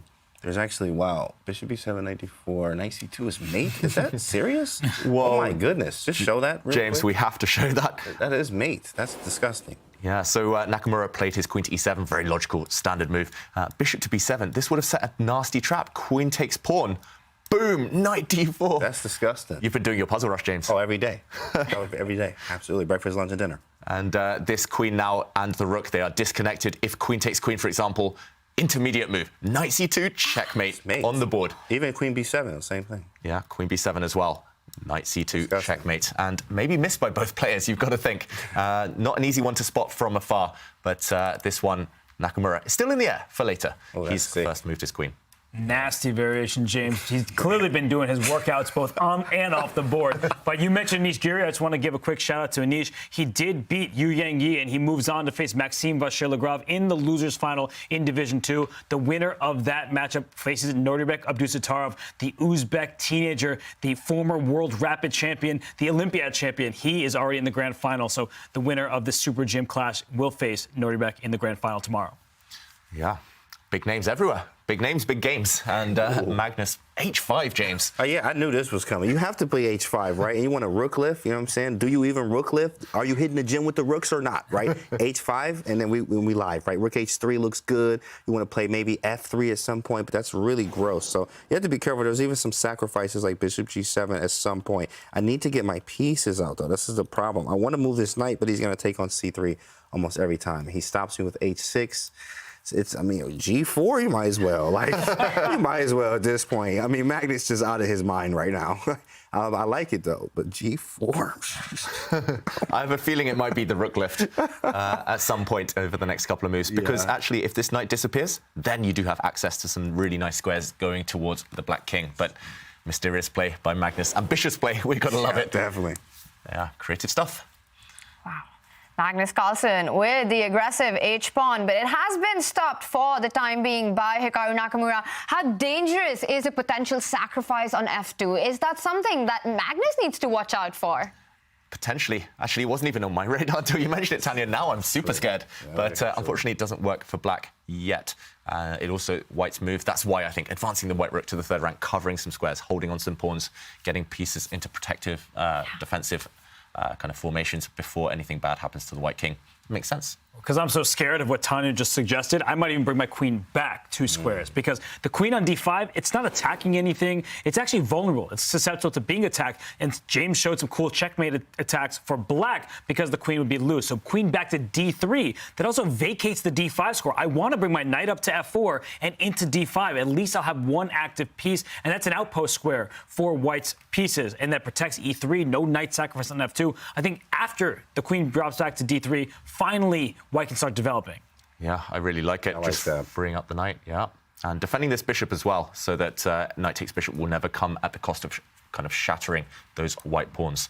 Really sophisticated move there. Magnus, will he switch from kind of attacking ambitious play, though, to more kind of calm measures? That's the big question. Look at the clock as well. He's putting too much pressure on himself, Magnus Carlsen, to create something. Sometimes you need to take a time out, play sensible, kind of easy, natural moves instead. Yeah, it's the first time today all day that we're seeing Magnus being the one who is behind on the clock there against Hikaru with about 7.5 minutes.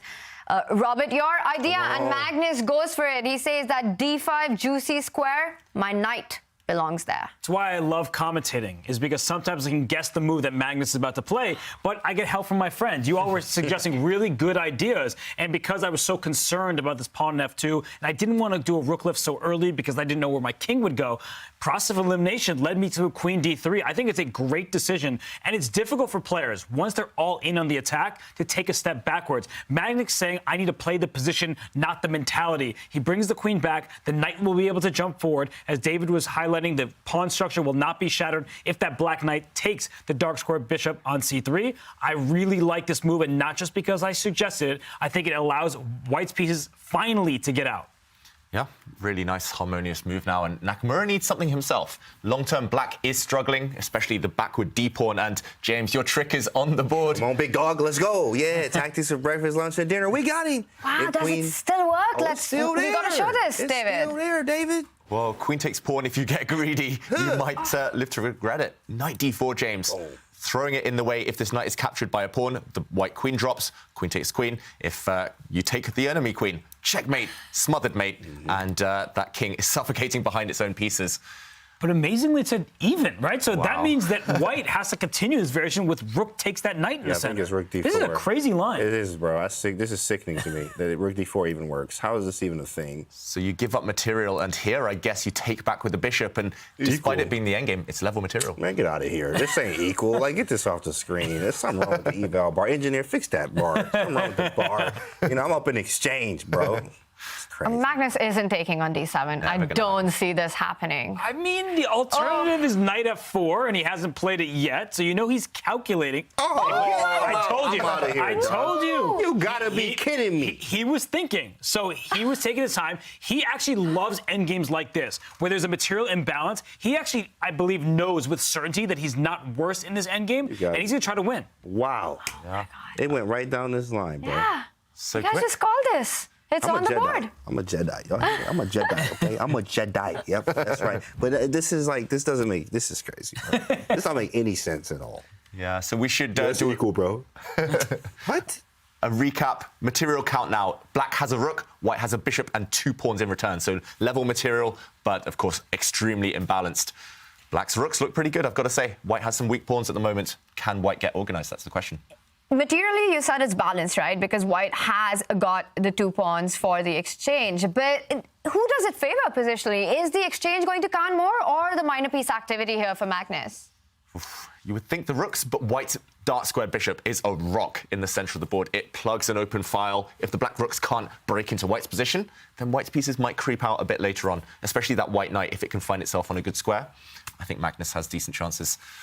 We've got to trust the evaluation bar at its level, but I think I would choose black. Oh, nice. I'm starting to agree with David. Initially, I said, oh, white, it's Magnus Carlsen playing. He's sacrificing material. But that c4 pawn, it sticks out like a sore thumb. And I feel like Hikaru is going to be able to attack it either with his light square bishop or even with his knight. Sometimes you drop the knight backwards to put pressure on white's loose pawn. So I feel like here, Magnus has to find 2-3 accurate moves. Otherwise, he might be significantly worse. Wow, a big critical moment for Magnus Carlsen. Will he be able to make the most of that centralized bishop on d4? The dark squared bishop can't be challenged. He does bring his knight into the game, eyeing that d5 square. He still needs a couple of moves to finish his development. Or will Hikaru strike first and make the most of that c4 weakness? The game really does depend on the next maybe 2 or 3 moves, and it could be very decisive. Yeah, and now would be a good moment for Nakamura to pause and invest time on the clock. He's got a 4-minute advantage in the bank, and I think now is the time to spend it, because if you don't find something, White's light squared bishop comes out, White's rook might lift. James will be happy with that one, and I think there'll be no problems at all for Magnus Carlsen. If anything, the game could turn, but Black's rooks need to get active. Black needs to strike here and now. I actually like knight d6 here. I mean, I'm a fan of the tempo, right? Knight d6 is tempo. I hit the pawn, make you do something. You either defend it or not. I mean, I'm going to take if you don't. And I'm also threatening something like knight to f5 as well. I want to attack this bishop. If b3, I maybe have b5, in fact. Actually, just to try to maybe, loosen some squares there. Maybe after takes, I might have rook c1. In some cases here, right, it's already some trouble here. But it's a very nice. I get some activity. So I'm a big fan of the tempo here and make things, you attack as much as you can, especially having his development lacking. King's in the center, bishop on f1. You haven't developed the rook on h1. The faster I can develop or do things, the faster you can get in trouble. I may even have b5 right now, right? So there's lots of possibilities for Black. But again, as you mentioned, David, that using his time, this is the time to use it right now. Yeah, and just as I predicted, he is wisely spending his time. That's why he's so good, Nakamura. He'll blitz you, he'll kind of rush you on the clock when he needs to, but he also knows exactly when to pause. This is a critical moment because we've just seen that transformation of material. And the top players, when there's a transformation, whether it's simplifications, trades, captures, threats, attacks, that's when they pause and work out, kind of get their bearings on the position. I like your move there, James, retreating the Black Knight. And Magnus looking very calm at the moment, but I think inside he's actually slightly nervous about this exact position. Big decision here for Hikaru. Will he strike immediately with the b-pawn or attack the c4 pawn? How fascinating is it that both these games have been very quick queen trades and still so rich in complications? Yeah, because the players are not trying to necessarily make a quick draw. If they were doing that, they'd play the Berlin line that we see Hikaru and Wesley play all the time. But instead, we see games that just have an ambiguous start, and then the players are on neutral territory. And we just saw Hikaru drop his knight back, so he's clearly playing for win. And Magnus needs to be quick here. Right? We keep talking about it. He has given up a rook, but he has a bishop and 2 pawns in return. If Magnus was castled, could protect this pawn c4, he would be better here. I like the pair of bishops in the center. I just think that he's a little bit behind in development. Yeah, and you could see on the frown on Magnus's face that he's not comfortable. Slightly too slow here to get everything he wants from the position. And on your note, Tanya, they've played each other over 100 times in rapid chess. I don't recall any boring games, any boring draws, really, unless it suits them both, maybe in a tournament situation. But that's always a fight, always imbalanced, both of them always going for each other. That's why it's such a popular matchup between these two titans. Exactly. That's why we love to watch both of them play. We've never seen them settle for a quick draw, even without queens on the board. That's exactly what we saw in game 1. And here as well, they are going for each other's throat. Now, remember, if there is a decisive result, then the winner takes the match and will enter the grand final. If it's a draw, then we will have an Armageddon, a big threat on the board currently. The c4 pawn is under fire. Magnus Carlsen thinking, how can he defend it? Does he need to defend it? Can he start looking for activity already? Is b3 going to appear on the board? Are you expecting that, David? Yeah, to be honest, I wasn't really considering anything else. But as you mentioned, Tanya, maybe you can go for activity yourself as White. Maybe it's time for that rook lift for Magnus to show he's been doing the hard yards and to move this rook up the board. For example, you could shuffle it up, and if the knight takes the pawn, suddenly you slide and counterplay against the Black King. Look at how strong this bishop is. I love this piece, maybe the MVP right now for White, attacking this pawn with the rook and the bishop, of course. Black can defend, I should mention, by dropping back with his knight. That's why I think Magnus is pausing. Otherwise, he would definitely go for this active continuation. And suddenly the Black rook would have an open file. It's not just the pawn dropping, it's more the open file. But still, interesting option for White. He's taken about 2.5 minutes. He's down to 3 minutes on the clock, and critical positions are coming up. He will have to take some more critical decisions in this game. Those extra seconds are going to count. Magnus Carlsen drops below 3 minutes. That was very, very important here. I mean, you don't care who you are. I mean, even Magnus has a problem. Like, of course, Magnus lost to Hikaru in the Speed Chess Championship, right? This is the Speed Chess Championship, but, I mean, it's getting in speed time territory, in fact, for Magnus at least, right? You can't do another 3 or 4 minute think, actually, as Magnus here. At least, I mean, if I'm Hikaru, I actually have 2, maybe 3 more 2 to 3 minute thinks that I can do right now. So, I mean, this is huge time edge for Hikaru here. And, you know, this is a critical moment. I'm also down in exchange. I need to be precise. I need more time to think about this. I think practically Magnus is in a lot of trouble right now. Yeah, and is Hikaru sensing that? Is he sensing a little blood here? He certainly is. He knows he has the better chance here. And you see Magnus, he just gave up his c4 pawn. I think he wants to just continue to connect his pieces, and now he's going for opposite colored bishop. I think this was a great practical decision by Magnus Carlsen. The bishop on d4 cannot be touched by that bishop on b7. They're on their own color complexes, and a light square bishop in this position, what's it going to attack? I think this is fantastic understanding by Magnus. He's trying to minimize the damage, and I do think he's accomplished that. Yeah, fully agreed. And he's putting pride to one side as well. Here, it's most likely white just playing for a draw, but that is far safer than the alternatives where it was chaotic, where he had 2 minutes on the clock. And now Magnus is king, super safe, actually, on this square, on g3. Everything defends each other. If you notice, the white rook can take care of itself. All the pawns, though, are defended by pieces, and all the pieces defended by pawns. They're kind of helping each other out. So Magnus looking very solid, despite the fact he's down on material now. It's still that white bishop playing the most important role, keeping the black rooks at bay. And Naka switches focus with his rook.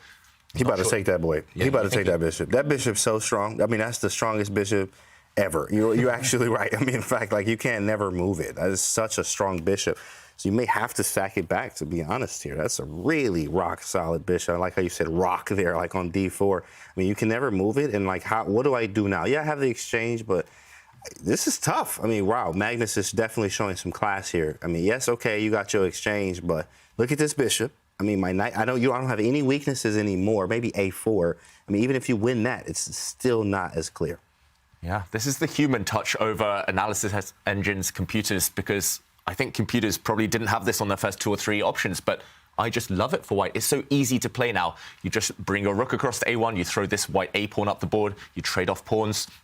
Nothing to worry about, really, for white. And the evaluation bar still in the middle, showing that, yeah, Magnus solid. I think that's the best case scenario from the position he had earlier. And I think Hikaru recognizes it. The way he's been looking at this position is like, oh, I should have something, and you see it on his face right now. As soon as I said it, we were just copying each other. Imitation is the most sincere form of flattery. So thank you, Hikaru, for that. But I think that Hikaru's look is like, I should be better, right? I have a rook for just a knight and 1 pawn, but a4 was a wonderful choice. That rook on h1, Magnus's lone rook, it's not doing anything. It's not participating in the game, but he may swing it to the other side of the board, push that pawn to a5, and say, my rook is going to get active whether you like it or not. I'm going to trade off some material. So if you want to sacrifice and exchange back by rook takes d4, have fun with that. There's not enough material remaining. I'm not going to lose this game. He also got a pass pawn now. Look at the eval bar, like, got you. Don't sack it. That's what you get, right?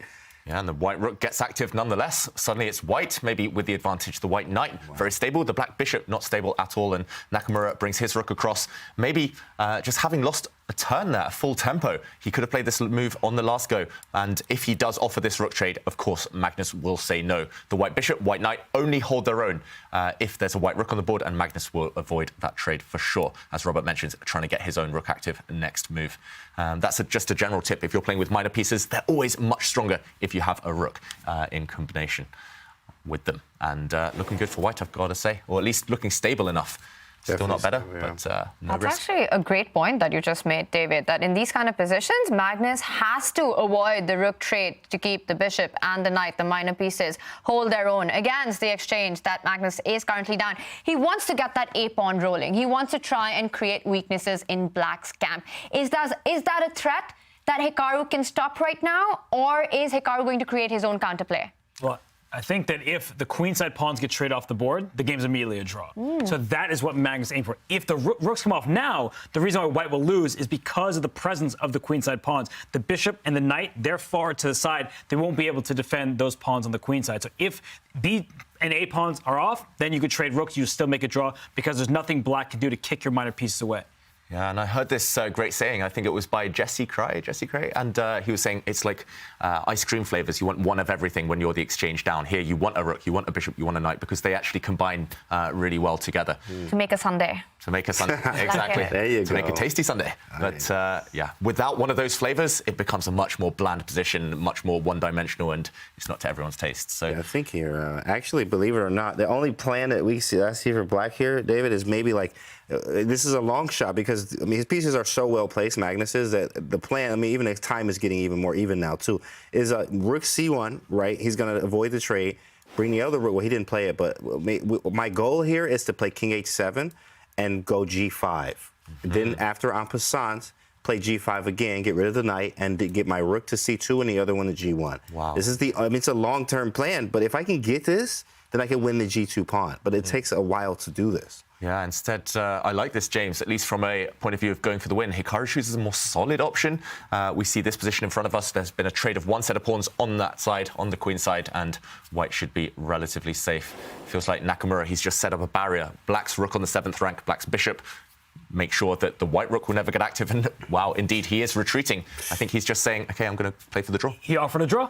Wow. Yeah, he did offer a draw, and I don't know if Magnus hasn't seen it, but he should probably accept. Yeah. I think Magnus knows. He's kind of considering it. He gave that look, but then Hikaru's shaking his head. Wow. Hikaru up and exchanges offered a draw. What would we do here in the studio? Would we say yes if we were Magnus or no? Oh, yeah, I'm down to exchange. I'd say yes. I ain't about to push this boy. I can't move nothing. He said yes. Oh, we're getting congratulations. He said yes.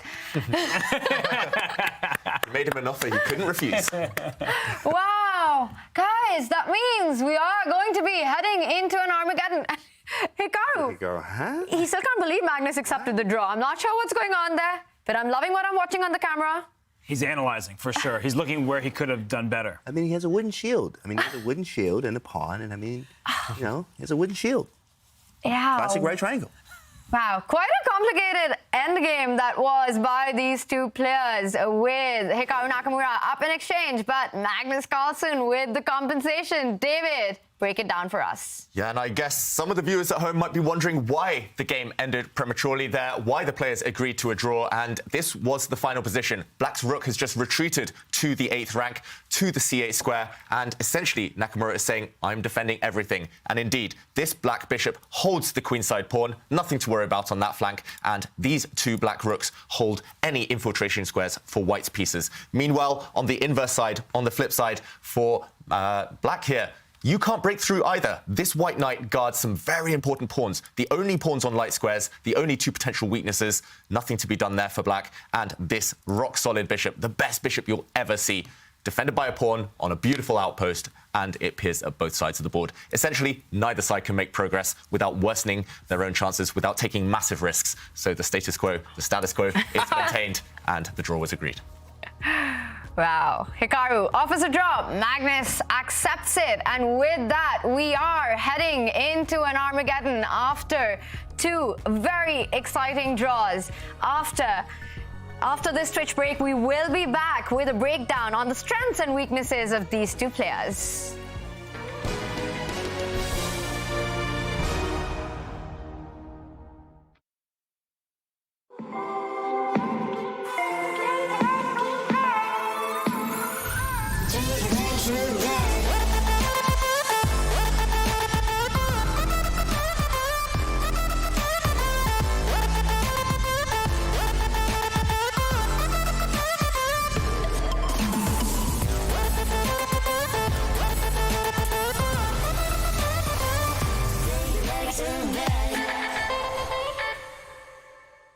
The message I really want to send to people is that, you know, men, the adults have to do better, you know, to create a better culture. Because there were so many accounts that I've heard that were mentioned in the article where people very young at the time would say like, well, everybody else around me acted like it was normal. So I didn't say anything. I didn't do anything. It just was very normalized. And yeah, that just needs to stop. And we need to step up and make sure that our game is like safe and fun for everyone.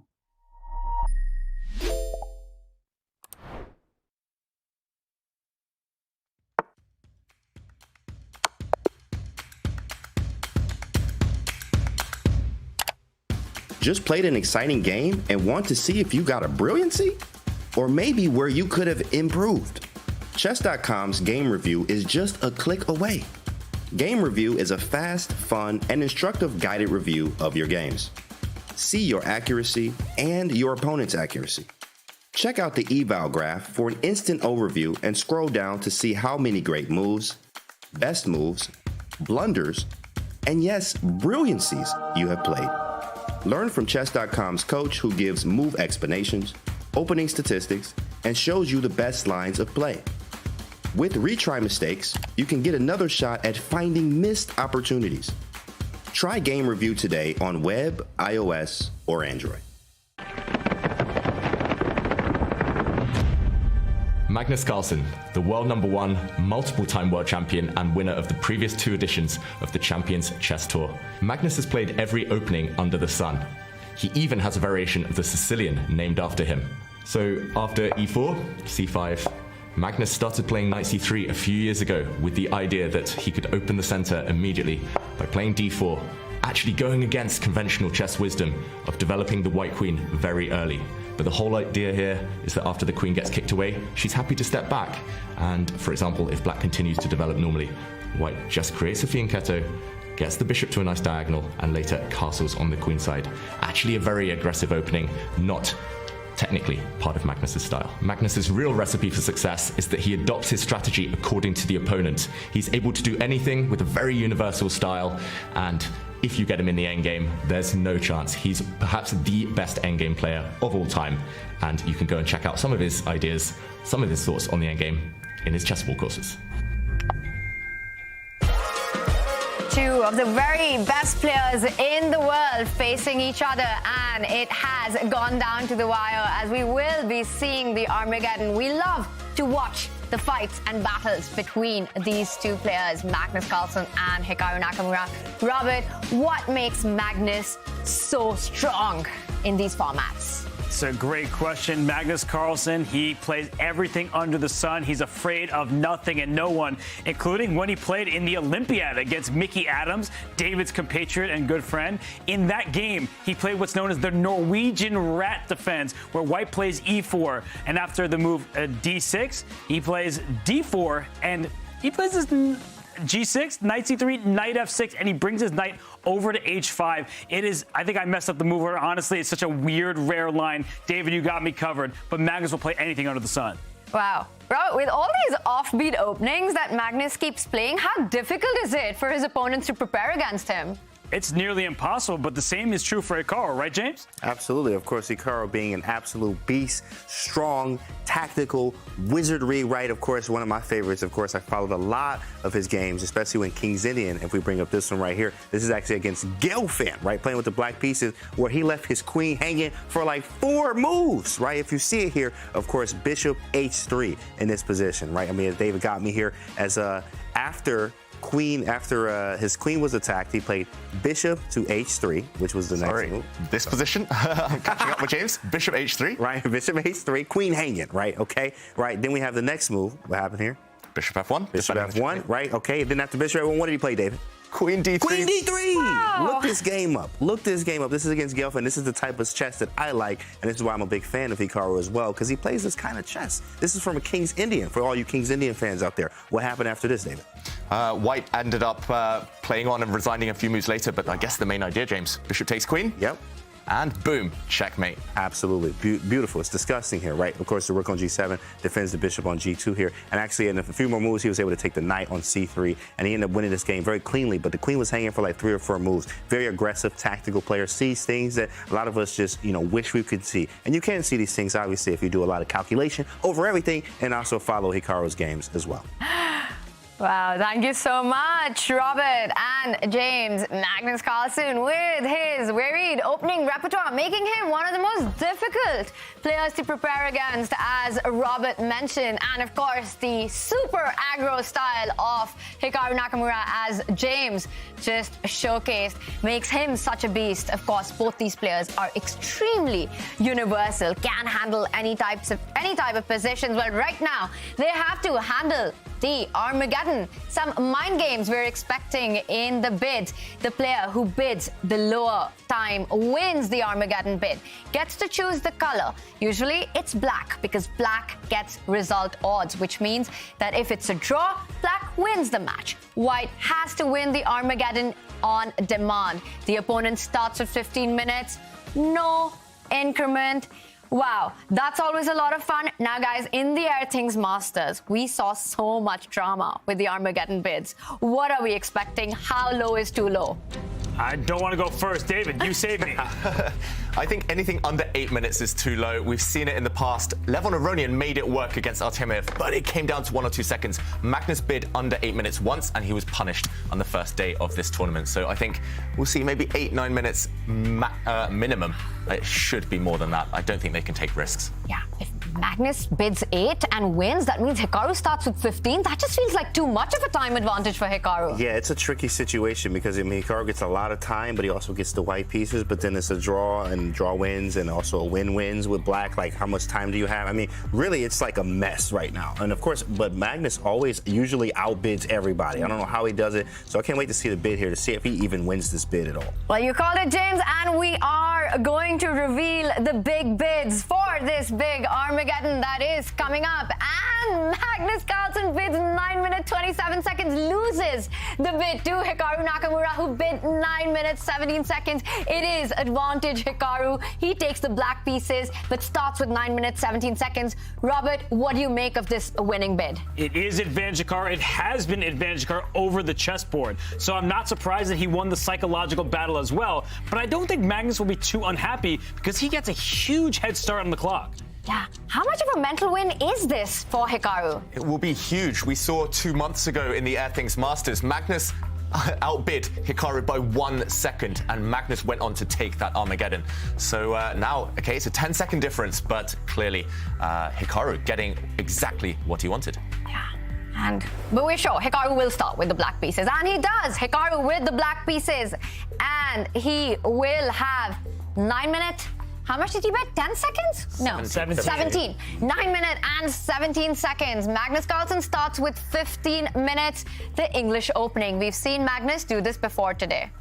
Yeah, we've seen it before, and it worked extremely well against Levon Aronian. And will lightning strike twice? That's the question. 9 minutes against Magnus Carlsen. Most of us wouldn't be able to handle it, but here we go. Nakamura clearly has done his preparation. He would have been watching that match earlier today that Magnus had. And, okay, Magnus just feeing Ketuing. Black is the first to castle. Black can actually wreck the white pawn structure right now. I'm surprised by this choice. Robert, James, what do you think of this opening? You know, I like it for Magnus, and Hikaru is starting to think here, because any sort of imbalance is good for the side that needs to win the game. If you take on c3 with that bishop, the pawn structure is ruined, double isolated pawns. We keep talking about how we don't like those, but we love ourselves a good bishop pair. So here's the big moment. Will Hikaru take on c3, James? Yeah, I don't think he will. And the reason being, the bishop pair is very nice. I also do not want to give him that imbalance with me having this big time difference, too, as well. Unless, you know, if I know the theory, which it looks like he doesn't here, he's now thinking now. So, of course, they may be a little bit out of theory here. I need to make something happen, but I do need to figure out what I want to do with this bishop. Because it's kind of a clumsy bishop, too, as well. It could be hit by many things. I'm also moving it a second or third time. I may need to make a move like play h6. But maybe he's going to tuck the bishop on f8 if it's attacked. Because we need to move it somewhere. He couldn't wreck the structure, but he doesn't know exactly what he's doing afterwards, right? Are we going to get rid of the bishops here? Ooh-wee, what is this? Knight d5. This is getting spicy already. Yeah, wow. Magnus saying, okay, we can trade all the knights off the board, but the structure change might favor white. Wow. Okay, when you need to win, this is counterintuitive somewhat, allowing all these trades, but he's asking big questions. Nakamura has spent a bit of time so far. Big difference on the clock. And that's what surprises me. He has already spent about a minute and a half. He goes into a think tank. And this trade, yes, it favors. Now, to remember, if this game ends in a draw, Hikaru actually wins the match, you would think it's simple, go for the knight trades, but it changes the structure, an asymmetrical pawn structure, and you've got to evaluate where that really leads. Or will Magnus recapture with the bishop? If he trades all the knights, it just leads to an advantage for white, and this is looking like it's happening here. I don't like this for Hikaru. It's Magnus's style of position. We have a semi-open C-file for the white rooks to go after the black pawns. Black has not finished development either. I do not like this one bit for Hikaru, and he's way down on the clock. He's spending so much time already. Yeah, I've seen Magnus actually have this exact pawn structure several times, including, you mentioned him earlier, Michael Adams. In the London Chess Classic a few years ago, Magnus had this exact structure, also with the bishops, also with that very far advanced central pawn, and he just destroyed Adams there. Just completely outplayed him. Extra space for white. White's rooks have access to the open C-file, which is going to be essential later on.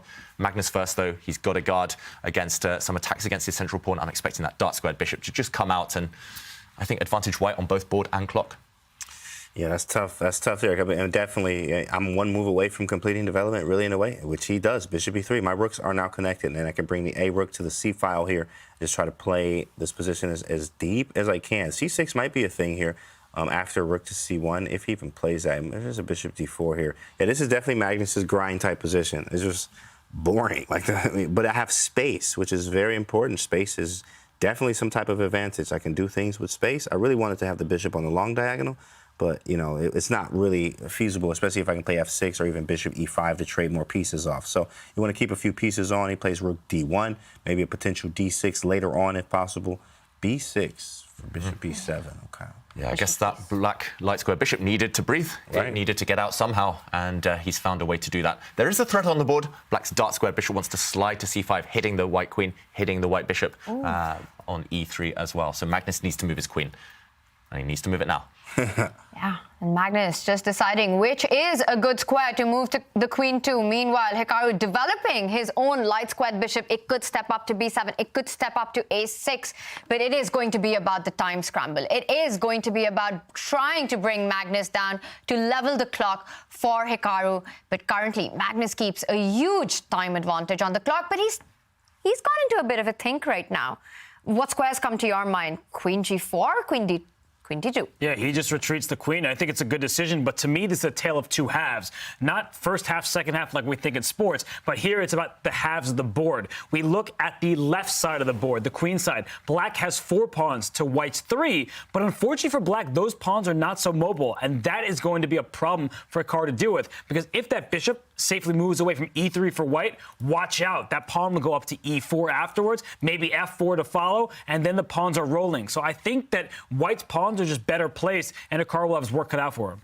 Yeah, he does. And, OK, he's playing on the side he's strongest. Makes a lot of sense. He pushes this pawn forward. He's saying, OK, these two will never advance, at least. Maybe this bishop will try to make Robert's plan slightly less feasible by putting some pressure on this backward e-pawn. But Magnus is saying, OK, look at my rooks. They're so much more efficient than yours right now. This is the big target in the position. And watch out for Magnus as well. At the right moment, trying to trade off these bishops just to highlight the weakness of this backward pawn. Still early days, of course, but lots of maneuvers here. And maneuvering positions actually cost players more time on the clock. So in terms of the Armageddon, great strategy for Magnus. This one is not going to fizzle out anytime soon. We won't see queen trades anytime soon either. So how is Hikaru going to manage with 6 minutes, no increment? And is that Magnus's strategy? Just keep the pieces on the board, just keep making moves. Even if they don't have direct threats, he just wants to bring Hikaru down on the clock, flag him? You remember the advice we gave Artemiev? Be shameless? Magnus has no problem with that. He will flag Hikaru if the opportunity presents itself. And right now, he has nearly double the time. We think his position is better here. So I think James will agree with me over here. Magnus, he knows how to play a bullet game or two. Absolutely, 100% knows how to play bullet. And with the best of them, I mean, even playing Hikaru all the time in these matches, too, as well. I mean, people always like, hey, these guys should play. Hikaru and Magnus should play. Many games in bullet. People want this to happen, and bishop f4 on the board. More trades offered, and that's exactly what we're talking about, that Magnus needs to keep more pieces on the board. Is this a surprising move? Yeah, definitely. Yeah, and there's a trap involved in this move. If black gets greedy here, Hikaru's calculating it. He will have to burn some time here, but if you get greedy and grab a pawn, this backfires instantly. Your queen is hit immediately and skewered. Yikes. Queen takes queen. There's an intermediate check. Zwischenzug, Zwischenschuck, as they say in German, in between check, and when the king moves, the queen drops. White has won a rook. So Hikaru spots that, of course. He moves his bishop, and now Magnus will be thinking, firstly, he can step his pawn forward, free of charge. You can start advancing on the side you're stronger. We talked about those two halves of the board. Secondly, there might be sacrifices on this square at the right moment. And yeah, I would be worried for Hikaru if white can get away with that safely. First of all, the pawns start advancing. The avalanche begins. And, OK, after a trade, look how backward this pawn is on c7. Eternal weakness for black. That's ugly. Wow, this looks like bad news. And Magnus there hinting or doubling up on the C line, targeting the weakness that, David, you just pointed out. Is this position more dangerous than it looks for Hikaru, Robert? Hikaru wouldn't want this position a classical game against Magnus Carlsen. You give them both an hour, I still think that white wins this position a large percentage of the time, because the position for black, you're just shuffling back and forth. White can make progress. And speaking of progress, throw the H pawn up the board. There could be an attack because black is saddled with this weakness on c7. Every move that's being played is actually growing the advantage for Magnus. Yeah, it's like the board is cut in half. You mentioned those two halves. White is totally in control on both flanks now. And black, his army will be stretched. Later on, they will be overwhelmed, most likely, because black's pieces will be tied down to that weak c7 pawn, the backward pawn we highlighted, and Magnus will switch his attention to the other flank too. I knew it was coming. Does it immediately. Yep. G4. I was like, can I play G4 here? Anytime I can put a pawn on G4, we're going for it, right? So G4, rook G3, G5 is coming. You have the rook live. It can shift to both sides of the board. I mean, white is definitely in control in this game. Yeah, beautiful decision. It's the tale of two fronts. If you attack on both sides, the opponent cannot, will not have a reply. And also 6 extra minutes. That has grown since the start of this game, the time advantage. Nakamura wincing, not enjoying his last move, but he needed to put pawns on dark squares. He has no dark square bishop. He needs some control.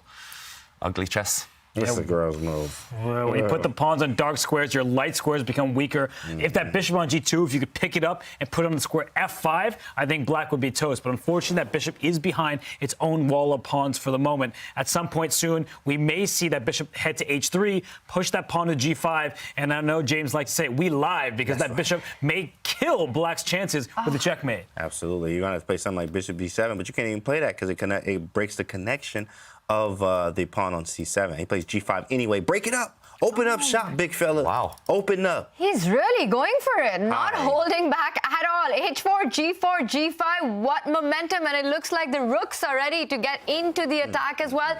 Every single piece perfectly placed for this. Yeah, looking great for white. However, Hikaru hits Magnus with a threat. The white queen there needed to step back. That was an important tempo gainer. And now black has gone up a pawn temporarily, but watch out for this white bishop. It's coming, James. What the? You can play that? You can take on c7 now? You can get away with that? Wow, white's rook can just grab that backward pawn that we've been talking about. This looks fantastic. Does it? He does it, David. Yeah, and after this rook trade, we're going to be left with a position, still level material, but black's king's so open. White's rook is coming into the 7th rank. This looks like a massacre. It should end in a checkmating attack. You know what move I like here? Because white could give a check, but the black king will escape back. I would play the move queen h7. Take away the escape score. That just feels like a speed chess move. Because now Hikaru has to figure out after the queen goes up to h7 with rook c7 check coming next. Where is your king going to? It's going to be a quick checkmate. So I think this is a very nasty move to face when you have a few minutes in your clock. Really instructive. You find that move by looking at your opponent's replies, your opponent's plans and their hopes after rook check. As Robert says, actually the king is pretty safe temporarily on g8. So cut that one out. And Magnus is paused. He's not playing the most natural move in the position, this rook check. Therefore, he might find the even stronger queen h7, taking control of the escape square. That might be a killer. Nakamura with 4 minutes on his clock. He will struggle to find a defense to that move, queen h7. That's a strong move. Wow. Hikaru is thinking about queen h7 as well. He definitely has it on his radar. He's trying to think what happens if Magnus finds this move. It is a big moment in this Armageddon game. If Magnus goes queen h7, big trouble for Hikaru on the clock, 4.5 minutes. Is he going to do it? Or will he give a check with the queen or the rook?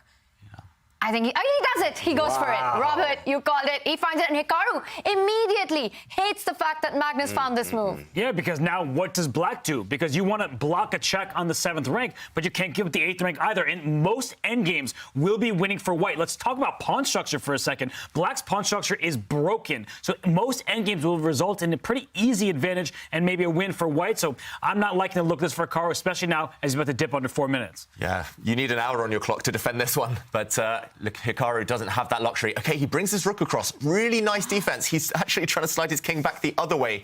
And the black rook and the black queen are actually lined up, so watch out for a counterattack against the white king later. Queen of rook positions when it's just major heavy pieces on the board. It's all about the king safety. Black's king, not safe, but the white king might have some questions too. This boy got some of the best defense I've ever seen. Rook F8 is nasty because after check, king E8, now I'm hitting F2. And a draw is all I need, big fella. So if you make a mistake and I take on F2, I at least have a draw there. You might even be losing in some cases. So, wow. I mean, what a defensive move there. After rook check, king to E8, and now H2 is hanging. I was also thinking if I could play E5 here. Pawn E5 is that it dislodges the queen, right? Let's show that on the board. Pawn E5 is nice. I mean, if queen takes, then you might be in some trouble here. Yeah, engine automatically goes up.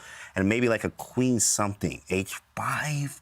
Queen C2, maybe? Queen C2 is nasty, James. Yeah, because you have to defend, and you got Queen C6 and rook check. Yeah, absolutely. Right. James, you're on fire. I am a Jedi. Sometimes I forget that. Sometimes I forget. But it is, that's nice. But let's go back to pawn takes. After E5, what happens on pawn takes? Ooh, yeah, and this is the problem I had. Same idea, maybe. Just rook C7 check and maybe queen rook C2. C6 first. Oh, yeah, you're right. You're right. Same idea, yeah. but the point, the queen comes back to C2. So, James, you're mixing offense and defense, and that's nasty. I appreciate that, Jedi. I appreciate that. Yeah, Big Robert. I'm trying to get like you. Okay, so, yeah, that's nice. Let's see what happens. One thing I want to point out, yesterday Hikaru blundered mate in 1 on the F8 square. Now he's learnt from that. Yesterday it was rook F8. Now he finds a defense, rook F8. I was just looking. That was the only move pretty much to stay in this game for Hikaru Nakamura. So he's learned from yesterday. But will Magnus find a breakthrough now? The more I look at it, James, the more I like that move. I think Magnus needs to go for something like that before it's too late. Otherwise, the advantage might fizzle out and disappear. He's calculating right now, but Hikaru Nakamura in just 30 seconds finds the best move in the position for black, bringing that rook, not just defending his king, but also putting pressure on Magnus's king on G1. It's not an easy idea to find what James has mentioned, to retreat the queen all the way back to that C2 square once the e-pawn advances. Will Magnus be able to find this? He's gone into a think tank. He is looking for the blow in this position. Do you think he's going to go for this? Will he sacrifice the e-pawn? I don't know. I didn't see it coming until James mentioned it. So while I'm trying to wrap my head around this, I want to give a quick shout out to Maxime Vachier-Lagrave. He takes down Anish Giri, makes it to the grand final in Division 2. So MVL, the Frenchman with 3 names, he's doing quite well. And shout out to over 60,000 of you watching this broadcast. We appreciate you too. Wee, 60K. Hey everyone. What's up, y'all? What's good? We here. What up? What up? I think the world just loves to see Magnus and Hikaru battle it out, and this is why we love it. Both players bringing on the best attack and the best defense. I see the eval bar. It says that black is still fine. Well, you don't have e5 just yet because the f2 pawn is hanging. Counterattack. Black has a threat. That's why the move order was so important. James's kind of fleeting opportunity pushing that white pawn forward. It's not available anymore. Let's just show that queen takes pawn is a killer blow if black gets time for it. Queen takes pawn. That's why rook f8 was such a nice defense for Hikaru. Now, how does Magnus deal with this? You have to take a time out. You don't really want to have to retreat the white queen to a passive square. What would she be doing here? I don't think she's doing much. And what else? You simply have to do something. Do you bring your rook back? But that feels wrong. He's checked and traded off the rooks. And we're in a queen endgame. This is the current position. The worst is over. No pass pawns for white. Worst is over, man. This might be a draw. Yeah, and it's equal pawns. And if it's a draw, that means Hikaru actually takes the match. He knocks out Magnus Carlsen to go into the grand final. Magnus there missing a big opportunity, but Hikaru is going to have to defend this till the very end. It's going to be very difficult because of the pawn structure. Look at black's pawns. They're loose no matter where your head turns to. And there's a pawn hanging. Black could take white's pawn on B2, but that won't be a good idea because white will deliver a check and win this d6 pawn. And in this kind of endgame, it's often about the quality of the pawns. And if white can win a pass pawn there, if we just show this line, queen b2, check, take on d6 with check, and the important point is the d5 pawn will run to the other side. We'll see a second queen appear. White will win this game. So Hikaru sees this, and now he's deep in the think tank. He really doesn't have that much time. Magnus actually can flag Hikaru here. 3 minutes is not that much compared to your opponent's 5. This is tough. This actually is tough. I mean, queen end games are the hardest ones. And go through your, open up your Dvoreski page 687, right? When you get there, and it's going to tell you about the queen end games that are very hard, like this one. But yeah, queen e5 I thought was a move, but like it's definitely difficult. Very hard to defend this, actually. Yeah, centralization with the queen makes sense. When in doubt, centralize your queen. The one thing I know about queen endgames is that nobody knows anything about queen endgames. They're that difficult. You just have to guess at some point. You have so many options. Black's queen had 5 or 6 viable squares. Why not choose the center? Just make that quick decision. And Magnus, I don't think there's anyone as good in queen endgames as Magnus in history. So if anyone can win it, it should be him. Objectively, though, it feels like black should be safe enough because the white king isn't exactly protected either. We could definitely see a perpetual check later if the black queen is able to start harassing the enemy king. So Hikaru, if he's able, should be able to hold this, but 3 minutes. I really fear for him on the clock. Magnus needs to speed up, just bring that white queen back somewhere to safety and just keep the tension. Keep asking those questions. Black's king not finding any safe squares anytime soon. That's the problem, is the safe squares. I might actually find safety if I can by actually moving the king forward. As you saw with the Fabi game, Hikaru, when the king went all the way up to g4. Something similar like that, because if I can get my king to maybe f4 and then take it, so that's not going to be allowed now. So maybe just king g6. Magnus spent a long time on that move, though, over a minute. And with only a few minutes left with Armageddon format, that it could be vital later. Now the black king advances. White's pawns now under fire on the queen side. Black's queen may be threatening to go and capture them in the next move or two. Yeah. Magnus needs to defend for a move. Hikaru brings the king into the game, playing the role of a key defender for the king's side pawns. So playing with whatever is left makes a lot of sense. Meanwhile, white's king isn't that active. It looks like Magnus's hopes are purely on the clock right now. And Hikaru's thinking, can I take this pawn on b2? Magnus brings his king up. I thought he was going to push the pawn that was under attack to save it. And Hikaru's looking at it. He wants to snack on it. And I feel like what the problem for Magnus right now is even if he starts throwing this game, his advantage out the window, he needs to start making moves more quickly. Hikaru would punish Magnus if the colors were reversed on the clock. Magnus needs to do the same. Yeah, Magnus, he's a great speed player, of course, but his mouse skills, I don't know if they match Hikaru's. And, okay, still extra minute on the clock. He does fix the structure on the queen side, and the black king runs in that direction. Actually, if the queens disappear, Magnus has great winning chances right now. Can he force that in a favourable situation? Advancing, leading from the front, the white king. I was not expecting that move. Yeah, king f3 definitely is a nice move, because I'm like zugged out, meaning zugzwang. Like, what do I do as black? I just have to shuffle back and forth. Queen f5 was a big turn, and g6, a huge blunder. What did Hikaru miss here? What is the winning move? It might have been queen e6. It might have been queen e6. What was the winning move? Trade him in king g4. Oh, my goodness. Wow. Forcing the queens off was winning. James is right. Just a couple of moves ago, this was not obvious at all for a human. I said a lot of Dvoreski there, you know, pawn in games, right? Queen e6 takes, and then king g4, king f6, and I think he's zugged out, f3. Let's quickly show that, James. Queen swap, and as you mentioned, it is zugzwang. This position, black needs to defend his pawns, and here white can just wait. For example, black's king can even hit this one, and you have another waiting move. You just push D3, this pawn. And then take the pawn. Yeah. And GG, you win. Wow. Sick. And second event in a row where Hikaru is fortunate, because against Wesley So in the Air Things Masters, this was exactly what was happening in a queen endgame. A queen trade could have led to a win for Wesley, but I think this is not over for Hikaru. Magnus is going to keep the game going. Look at the clocks. Magnus is up nearly 40 seconds, and the defensive task, just because the king has run to the queen side, it's not over for Hikaru. Yeah, this one, he's going to have to defend backs to the wall for the rest of this game, at least another 50 moves, and he's going to have to keep pace on the clock. Look at the two kings. They're running to safety. We said there's never going to be safety for them. They're hiding from any potential checks on that side. David, the clock, it's getting level there. So it will come down to some dirty flagging by both of them. If the queens get traded, it is advantage Magnus simply because of Hikaru's horrible pawn structure for a king-pawn ending. But till the queens are alive, Hikaru, it's game on. He just needs a draw. Yeah, he just needs a draw, and wow, 10 seconds in it now. Magnus's camera also froze for a second. This is very relevant. Is his internet connection able to hold up? He's in France. Yeah. Another big king move. I mean, these playing unexpected king moves. First to F3, now to B3, and Hikaru gives up D6. He wants to take E4. Is there a perpetual check? Does he pick up the E4 Wait, pawn? he's Does he start checking? Check. Start checking that white king. Check. He goes B3. There's no perpetual yet. He zigzagged to A3 and B3 after. Wow, Hikaru now tanking for 20 seconds. He needs to move. I don't think you can get away with just grabbing that white pawn in the center. White will then be the one giving the checks, gaining time on the clock.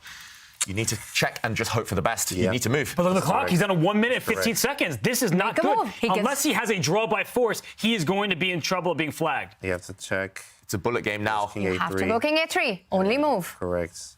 Where Like is the again, draw? B3. B3. No more checks. But queen C3, does queen C6 check? I don't know what happens to the queen trade there. What about centralize and then third mate, right? And then check everywhere else. Yeah. He has a check, but then I run A6. He's got to work it out with less than a minute on his clock. Can he afford a queen trade? Can he threaten checkmate, trap that white king somehow on the edge of the board? He needs to find an accurate move. If he makes a slip now, Hikaru, he's losing. Queen B1. I think, though, there's always queen C6 back to C3. So he goes here. I think Magnus can either queen C6 check and bring his queen back to defense. As long as you don't allow a perpetual check, he can flag Hikaru. Yeah, he can flag Hikaru. Just give a couple of checks first, a couple of quick checks, gain time on the clock, and then retreat that white queen. Yes. There's no increment, though. Well, he does give a check. If he comes back, there is a check on A1. Where do you retreat with your queen? Back to C1, to the first rank. I know you're giving up a pawn F2. You maybe find yourself in a losing position at some point, but you need to beat him on the clock. He only has 45 seconds.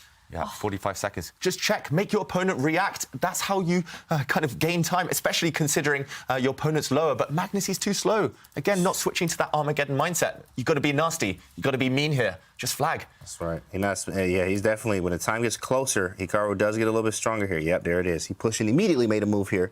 Oh, wow. But that move, the eval bar went up. So white can maybe, well, queen E1. You have the A1 square covered. You protect your pawn. You may just start throwing that pass one off the board. He plays it. That's gross. And you've got the B4 square covered as well. No checks for black. Just push the pawn. Just throw Oh, it. He my does goodness. it. He finds it in 30 seconds for Hikaru. Can he stop the E pawn from advancing, or is this just game over? I think he's going to block it with his queen, but then he has no more checks.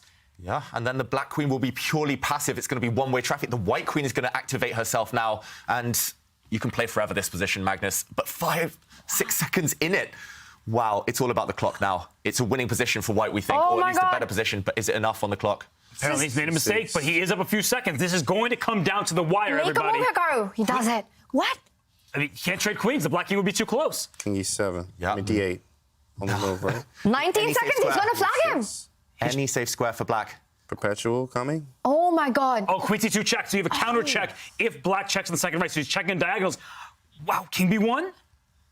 Got to move. Oh, no more checks.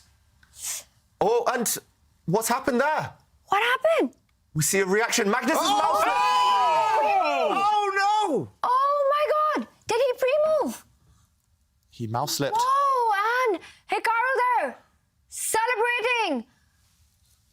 Magnus mouse slipped, blundering into that queen. What an end. And Hikaru Nakamura takes this match. Wow. Unbelievable. Wow. What a finish. We didn't expect that. We thought it might be decided on the board, decided on the clock, but not with a mouse slip. And Magnus, yeah. Man, furious. Furious. Chess is harsh. Chess is hard, bro. Resilient defense from Hikaru. I mean, this guy, he just does not lose. What a beast. I mean, just impossible to beat. You're up on the clock. You've got to play it out till the end. What a player, Hikaru Nakamura. In the Armageddon, you've got to use all your chances, and that's what he did. He certainly did. I mean, to win that game with mere seconds on your clock, he had a bunch of checks at his disposal. Magnus was trying to avoid a draw by force. He moused and lost his queen, but Hikaru was putting up tenacious defense the whole way through.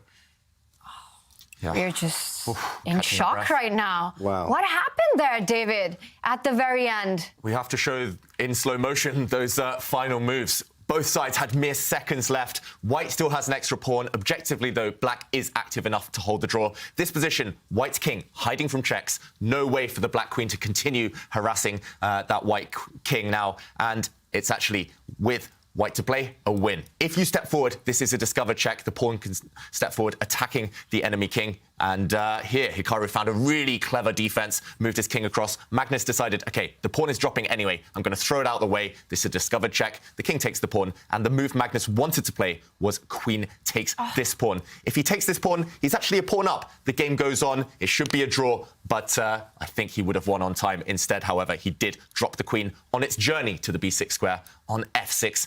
The worst possible mouse slip, of course, losing the queen after king takes queen. And that was how this final was decided. Hikaru moves on. Actually, any other queen move where you're not dropping it on the spot, you win. And that was the pain on Magnus Carlsen after that mouse slip.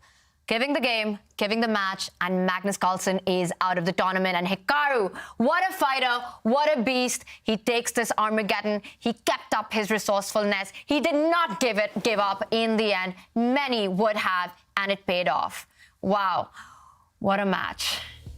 Man, that's crazy. The defense was serious. Oh, just unbelievable stuff. And this was our scoreline. We saw two epic fights in the rapid, ending in draws, and a nail-biting Armageddon, which just had us on the edge of our seat. It could have gone either way. And in the end, the mouse slip caused Magnus Carlsen the match, which means that Hikaru Nakamura will be moving on to the grand final against Fabiano Caruana, and we are being joined by the winner. Hikaru, congratulations. Thanks. Yeah, it was a wild match, but I came out on top. You really did, and Hikaru, it really was your resilience and resourcefulness. Was that the key to today's match victory? Yeah, I mean, this match, of course, it really, the first two games weren't super exciting. I mean, the third game, obviously, Armageddon was the one that was really critical. I mean, I think Magnus made a couple of mistakes. I thought, for example, a mistake being a generic term, but I thought when Magnus played G5, it was not a good decision practically because it simplified the position. I felt that at that point, I think I had maybe 5.5 minutes left, and I thought that he could have just played like Queen G3 and F4, just kept the pressure up and kept the game going forever. And he sort of simplified a little bit too early. Obviously, later, it still was very, very tricky, but I found, I think, a lot of very, very good moves. There were many moments when I could have lost in the Queen and Pawn endgame. Probably I had a couple ways that I could have drawn, but without like 2 or 3 minutes on the clock, probably impossible. So yeah, it all worked out. Hikaru, it was amazing to see unfold there. And there's some great questions from the chat about you and Magnus and your rivalry. In some ways, do you consider this a kind of modern Kasparov-Karpov duel? I guess you could say it over the last like 3 or 4 years since the pandemic began. I think, to be fair, if you go prior to that, what is a good example? I think a good example, I'm trying to think of like a European analogy, but I'll just use a baseball one. It's like comparing the New York Yankees and the Boston Red Sox. The Red Sox won a World Series in 1918. They didn't win again until I think it was 2004. That's probably a better comparison. The Yankees won something like 15 or 16 World Series during that time. So I don't think you could say that in terms of the early days. But the last couple of years, I've found a way to play well. I think the main thing is I don't fall apart against Magnus. In the past, I would have fallen apart very quickly, especially like this third game where when he played Queen H7, I had missed this Queen H7 idea altogether. And even if I do actually look at the cams, I saw Magnus's reaction when I played Rook F8, and he realized that he had made a slight mistake too, allowing that. So there's been a lot of back and forth the last couple of years. And I think, yeah, it's great for the fans for sure. Well, just on that note, Hikaru, you're talking about some of the psychology. Did you feel like you had the upper hand when you outbid Magnus in this Armageddon? No, I think the thing is in this event more so than the first one. Like the first one, I think all of us were trying to be like super precise in our bids, see just how low you can go. And I kind of was like, I'm just going to bid something. I didn't even really think about it that much. It was just like, make a bid. Who cares? You get white. You have 6 minutes. Just deal with it. And so there wasn't, I think, as much psychology going on. But it was nice because I think if you go back to the first event, I think I was bidding something like, I bid like 757 against Wesley or something completely ridiculous. I got away with it, but no, I was happy to be black having draws because, of course, in chess, most games do end in a draw, something like 60% plus. So that was an advantage, but still, the opening I got was not good. Magnus complicated very early, but you just keep trying to play moves, and I found a way. Great job, Hikaru. Congratulations. Defensive wizard. So we have a question from the chat actually here is, what is your favorite thing to do after a chess game or match? My favorite thing to do after a chess game or match is do a recap for YouTube and make money. That's my favorite thing to do. That's beautiful. Hikaru, congratulations. And looking ahead, tomorrow you get a chance for revenge against Fabi. What are your thoughts on the match? Yeah, I mean, I don't know. It's going to be tough. I will say that, like, coming off the high from today to have to play Fabian tomorrow, I mean, to have to win one match and then win a second match. But you know, I would say that if I look at this event, I felt that yesterday was the day that I played the worst by far. And I mean, it was really unfortunate because Fabiano also had a bad day. I mean, if Fabiano was playing well, I wouldn't have anything to complain about, but he didn't play his best either. So I think, you know, probably come out tomorrow, try to play good chess. And I mean, obviously I have to win 2 matches, but you play and you see what happens. Hikaru, it could have gone either way. It was an awesome match and really fun to watch. So entertaining. I have to ask you, at the can I add something briefly, though? I just want to add one thing, though, which I think is important. Like, when I'm talking about the moment when he played G5, like, the reason I say he simplified too early is because this queen and pawn endgame, if we reach this queen and pawn endgame, I think at the start it's in like 3.5 minutes. If I have like 2 minutes there, I lose that, I would say, like 90% of the time. But because he simplified too soon, that extra like 90 seconds to extra like 100 seconds really did make a huge difference. Like a huge difference. I do want to say that. Right. Fire. Wow. That was a very exciting match, Hikaru. It was an awesome match to watch. And I was going to ask you that in that final moment, really anything could have happened. And we saw the reaction on both you and Magnus. And maybe we can bring that up for you because this was such a big moment. And you can see it when you fought so hard and finally it goes your way. What was going on in your mind when that Queen F6 happened? I mean, it was just nice to win the match because, again, like, this is the thing that Magnus is better than anybody else. It's like there were many moments, like, around the time that he played King B3, Queen D4. Like, when he spent 30 seconds to go King B3 and I played Queen D4, I was sure it was a draw. I didn't see the forced draw, but I was sure it was a draw. And then he found ways to keep it complicated. So it's like you're trying to defend. And I mean, he can't win every match. I mean, I know he's the greatest player of all time, but he can't win every match. Like, somebody can't just get lucky every single time. So it was just nice for a change to have something go my way. Yeah, it was amazing, Hikaru. And what do you think was the reason that everyone loves watching a Magnus-Hikaru matchup? I mean, it's because, again, like, it's because in the last couple of years, I've actually, you know, I've learned how to play somewhat decently against Magnus, whereas for the previous 10 years, I mean, I just lost every game. It wasn't even close. And I think when you combine that with the fact that we're probably the 2 most popular figures in chess right now, and if the matches are close, like, that's what you need in chess. Like, you don't want one-sided matches. You don't want things to be boring and just wipeouts. Like, that's never good for the fans. And so I think when you have us playing, the matches are always tense, always close. It's just very, very good for the game. Very good. And Hikaru, I just have a quick question. You talked about your own growth playing Magnus. What can you say about Fabiano's growth in quicker time controls? Because he had many critics in earlier stages of his career, but now he seems to do very well in all of these rapid events. I mean, I think that's just the nature of chess. When you don't have classical tournaments all that frequently anymore. I mean, like, even somebody like Fabiano, who plays every over the board event, I mean, I'm thinking he probably plays maybe 6 or 7 classical chess tournaments a year, and in the past it would have been something like 10, 11, 12. And I think when you have to shift gears, I mean, Fabiano obviously very serious player, and he's taken blitz and rapid much more seriously, and I think it shows in his results. So again, I mean, in a one-off tournament, sometimes he won't do great, but overall everyone's so strong that to me it's not that surprising. I mean, it just really isn't surprising at all. And Hikaru, final quick question. The T-shirt, was that chosen specifically for today? Not really. I mean, I figured why not? I mean, because I do feel like yesterday there were moments when I actually did care too much, like in that first game and that second game against Fabiano, getting too excited, too into it. And it wasn't really about today. It's just something to do, something to get people talking. And yeah, it's what it is. Yeah.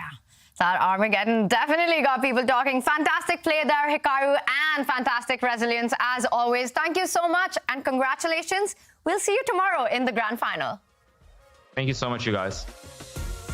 Hikaru Nakamura, after a dramatic win against Magnus Carlsen in that Armageddon, knocks Magnus Carlsen out and advances to the grand final, where he will be playing against Fabiano Caruana. That abrupt finish in the Armageddon, I still can't get over what just happened, James. It's like karma. In fact, Nakamura got mated in one, rook f8, and then it got right back to him. The Kaisa, or whatever the chess gods they say, right, came right back to him, of course. It worked out for him. So, I mean, hey, we got mated in one, but then the next day I beat Carlsen. So I'm feeling good if I'm Nakamura. Yeah, that would actually explain a lot, David. I mean, yesterday's match against Fabi could have gone either way as well. And Hikaru gets a chance for revenge tomorrow. What are you expecting? Yeah, most of us would have had our heads hanging. You know, we would have been cursing those chess gods after a blunder like yesterday, but it shows the strength of Nakamura's character, coming back from that blunder to beat Magnus. And tomorrow, I expect him to want revenge much more than he showed, actually, in that interview. I think it will really drive him, and when he's in a final, he's going to try and win it. So, yeah, it's going to be close. Nako will have his task cut out, but I think he's the favorite. Wow, what action we had today, and tomorrow it does continue. Hikaru's got to be feeling good and ready for that grand final. I'm sure Hikaru's feeling great, but Fabiano's feeling rested, and he has not one life but two. And look at these results from Fabiano Caruana since the start of the Air Things Masters knockout. He was in Division 2. Look at those dubs. He beats Deep Tai and Ghosh. Then everyone else he beats is above 2,600, including Yu Yangi twice in the Air Things Masters final. Then he comes into the Chessable Masters Division 1 after winning D2. He beats Liamlei, Artemiev, Hikaru Nakamura. He faces Hikaru again, but he hasn't lost a match in these 4-game KOs. Yeah, that's all dubs. Look at all the dub. I just smell dub. He is a dub, walking dub, right? Okay. Fabiano is all about dubs, and he's going to try to get it done tomorrow as well. Wow, can I take it back that Nakamura's the favorite? Look at these scores. This is incredible, this hot streak from Fabi. He's in great form. Yeah, he is in great form, and he's got to keep that form up tomorrow, facing the beast that is Hikaru Nakamura. What an Armageddon that was. What a rapid potion that was. These two never fail to entertain us and give us the best chess in the world. There is also amazing chess action in Division 2. Let's bring up our graphic as we see Nadibek Abdusatro beat Maxime Vachier-Lagrave 3-0. That is destruction, Robert. It was a clean sweep for the Uzbek teenager. Anish Giri, Yu Yangi moved on, but he actually kept going in Division 2. There are so many games to be played here. Anish, he moved on past Yu Yangi, but Maxime Vachier-Lagrave, revenge is on his mind. He gets to take on Nurdibek Abdusattorov in the D2 Grand Final. That should be fun, one tomorrow as well. There is a lot of fun, not just in Division 2, but Division 3 as well. Wow, Amin Tabatabai taking down Alexei Sarana, David. That was a big fight. Yeah, big fight, but many congratulations to Amin Tabatabai. He deserved it. He went through, he won all of his matches, and he takes Division 3, the title. Yeah. Amazing chess everywhere, and we have been getting some amazing selfies from our viewers. We did say we will reveal the winner. Want to thank everyone who sent in their selfies watching the matches and showing us how you are following the Chessable Masters. Okay, I love that, and that is our winner of the day, who has won an Air Things device. Wow, there's a lot going on in that photograph. There's you in there, Tanya. You got you. I love it. That's why we're giving it to him, because I'm in it. That's the main reason. And this is the device that we will be sending you, the new Wave Plus by Air Things. So you will know how the air quality is in your room so that you can play your best chess. Wow, what action we had today, and it has been an amazing day of chess. A big shout out to our chat for joining us on the ride. It's always a fun day when we've got the best players in the world playing the best tour. We will be back with the grand final tomorrow.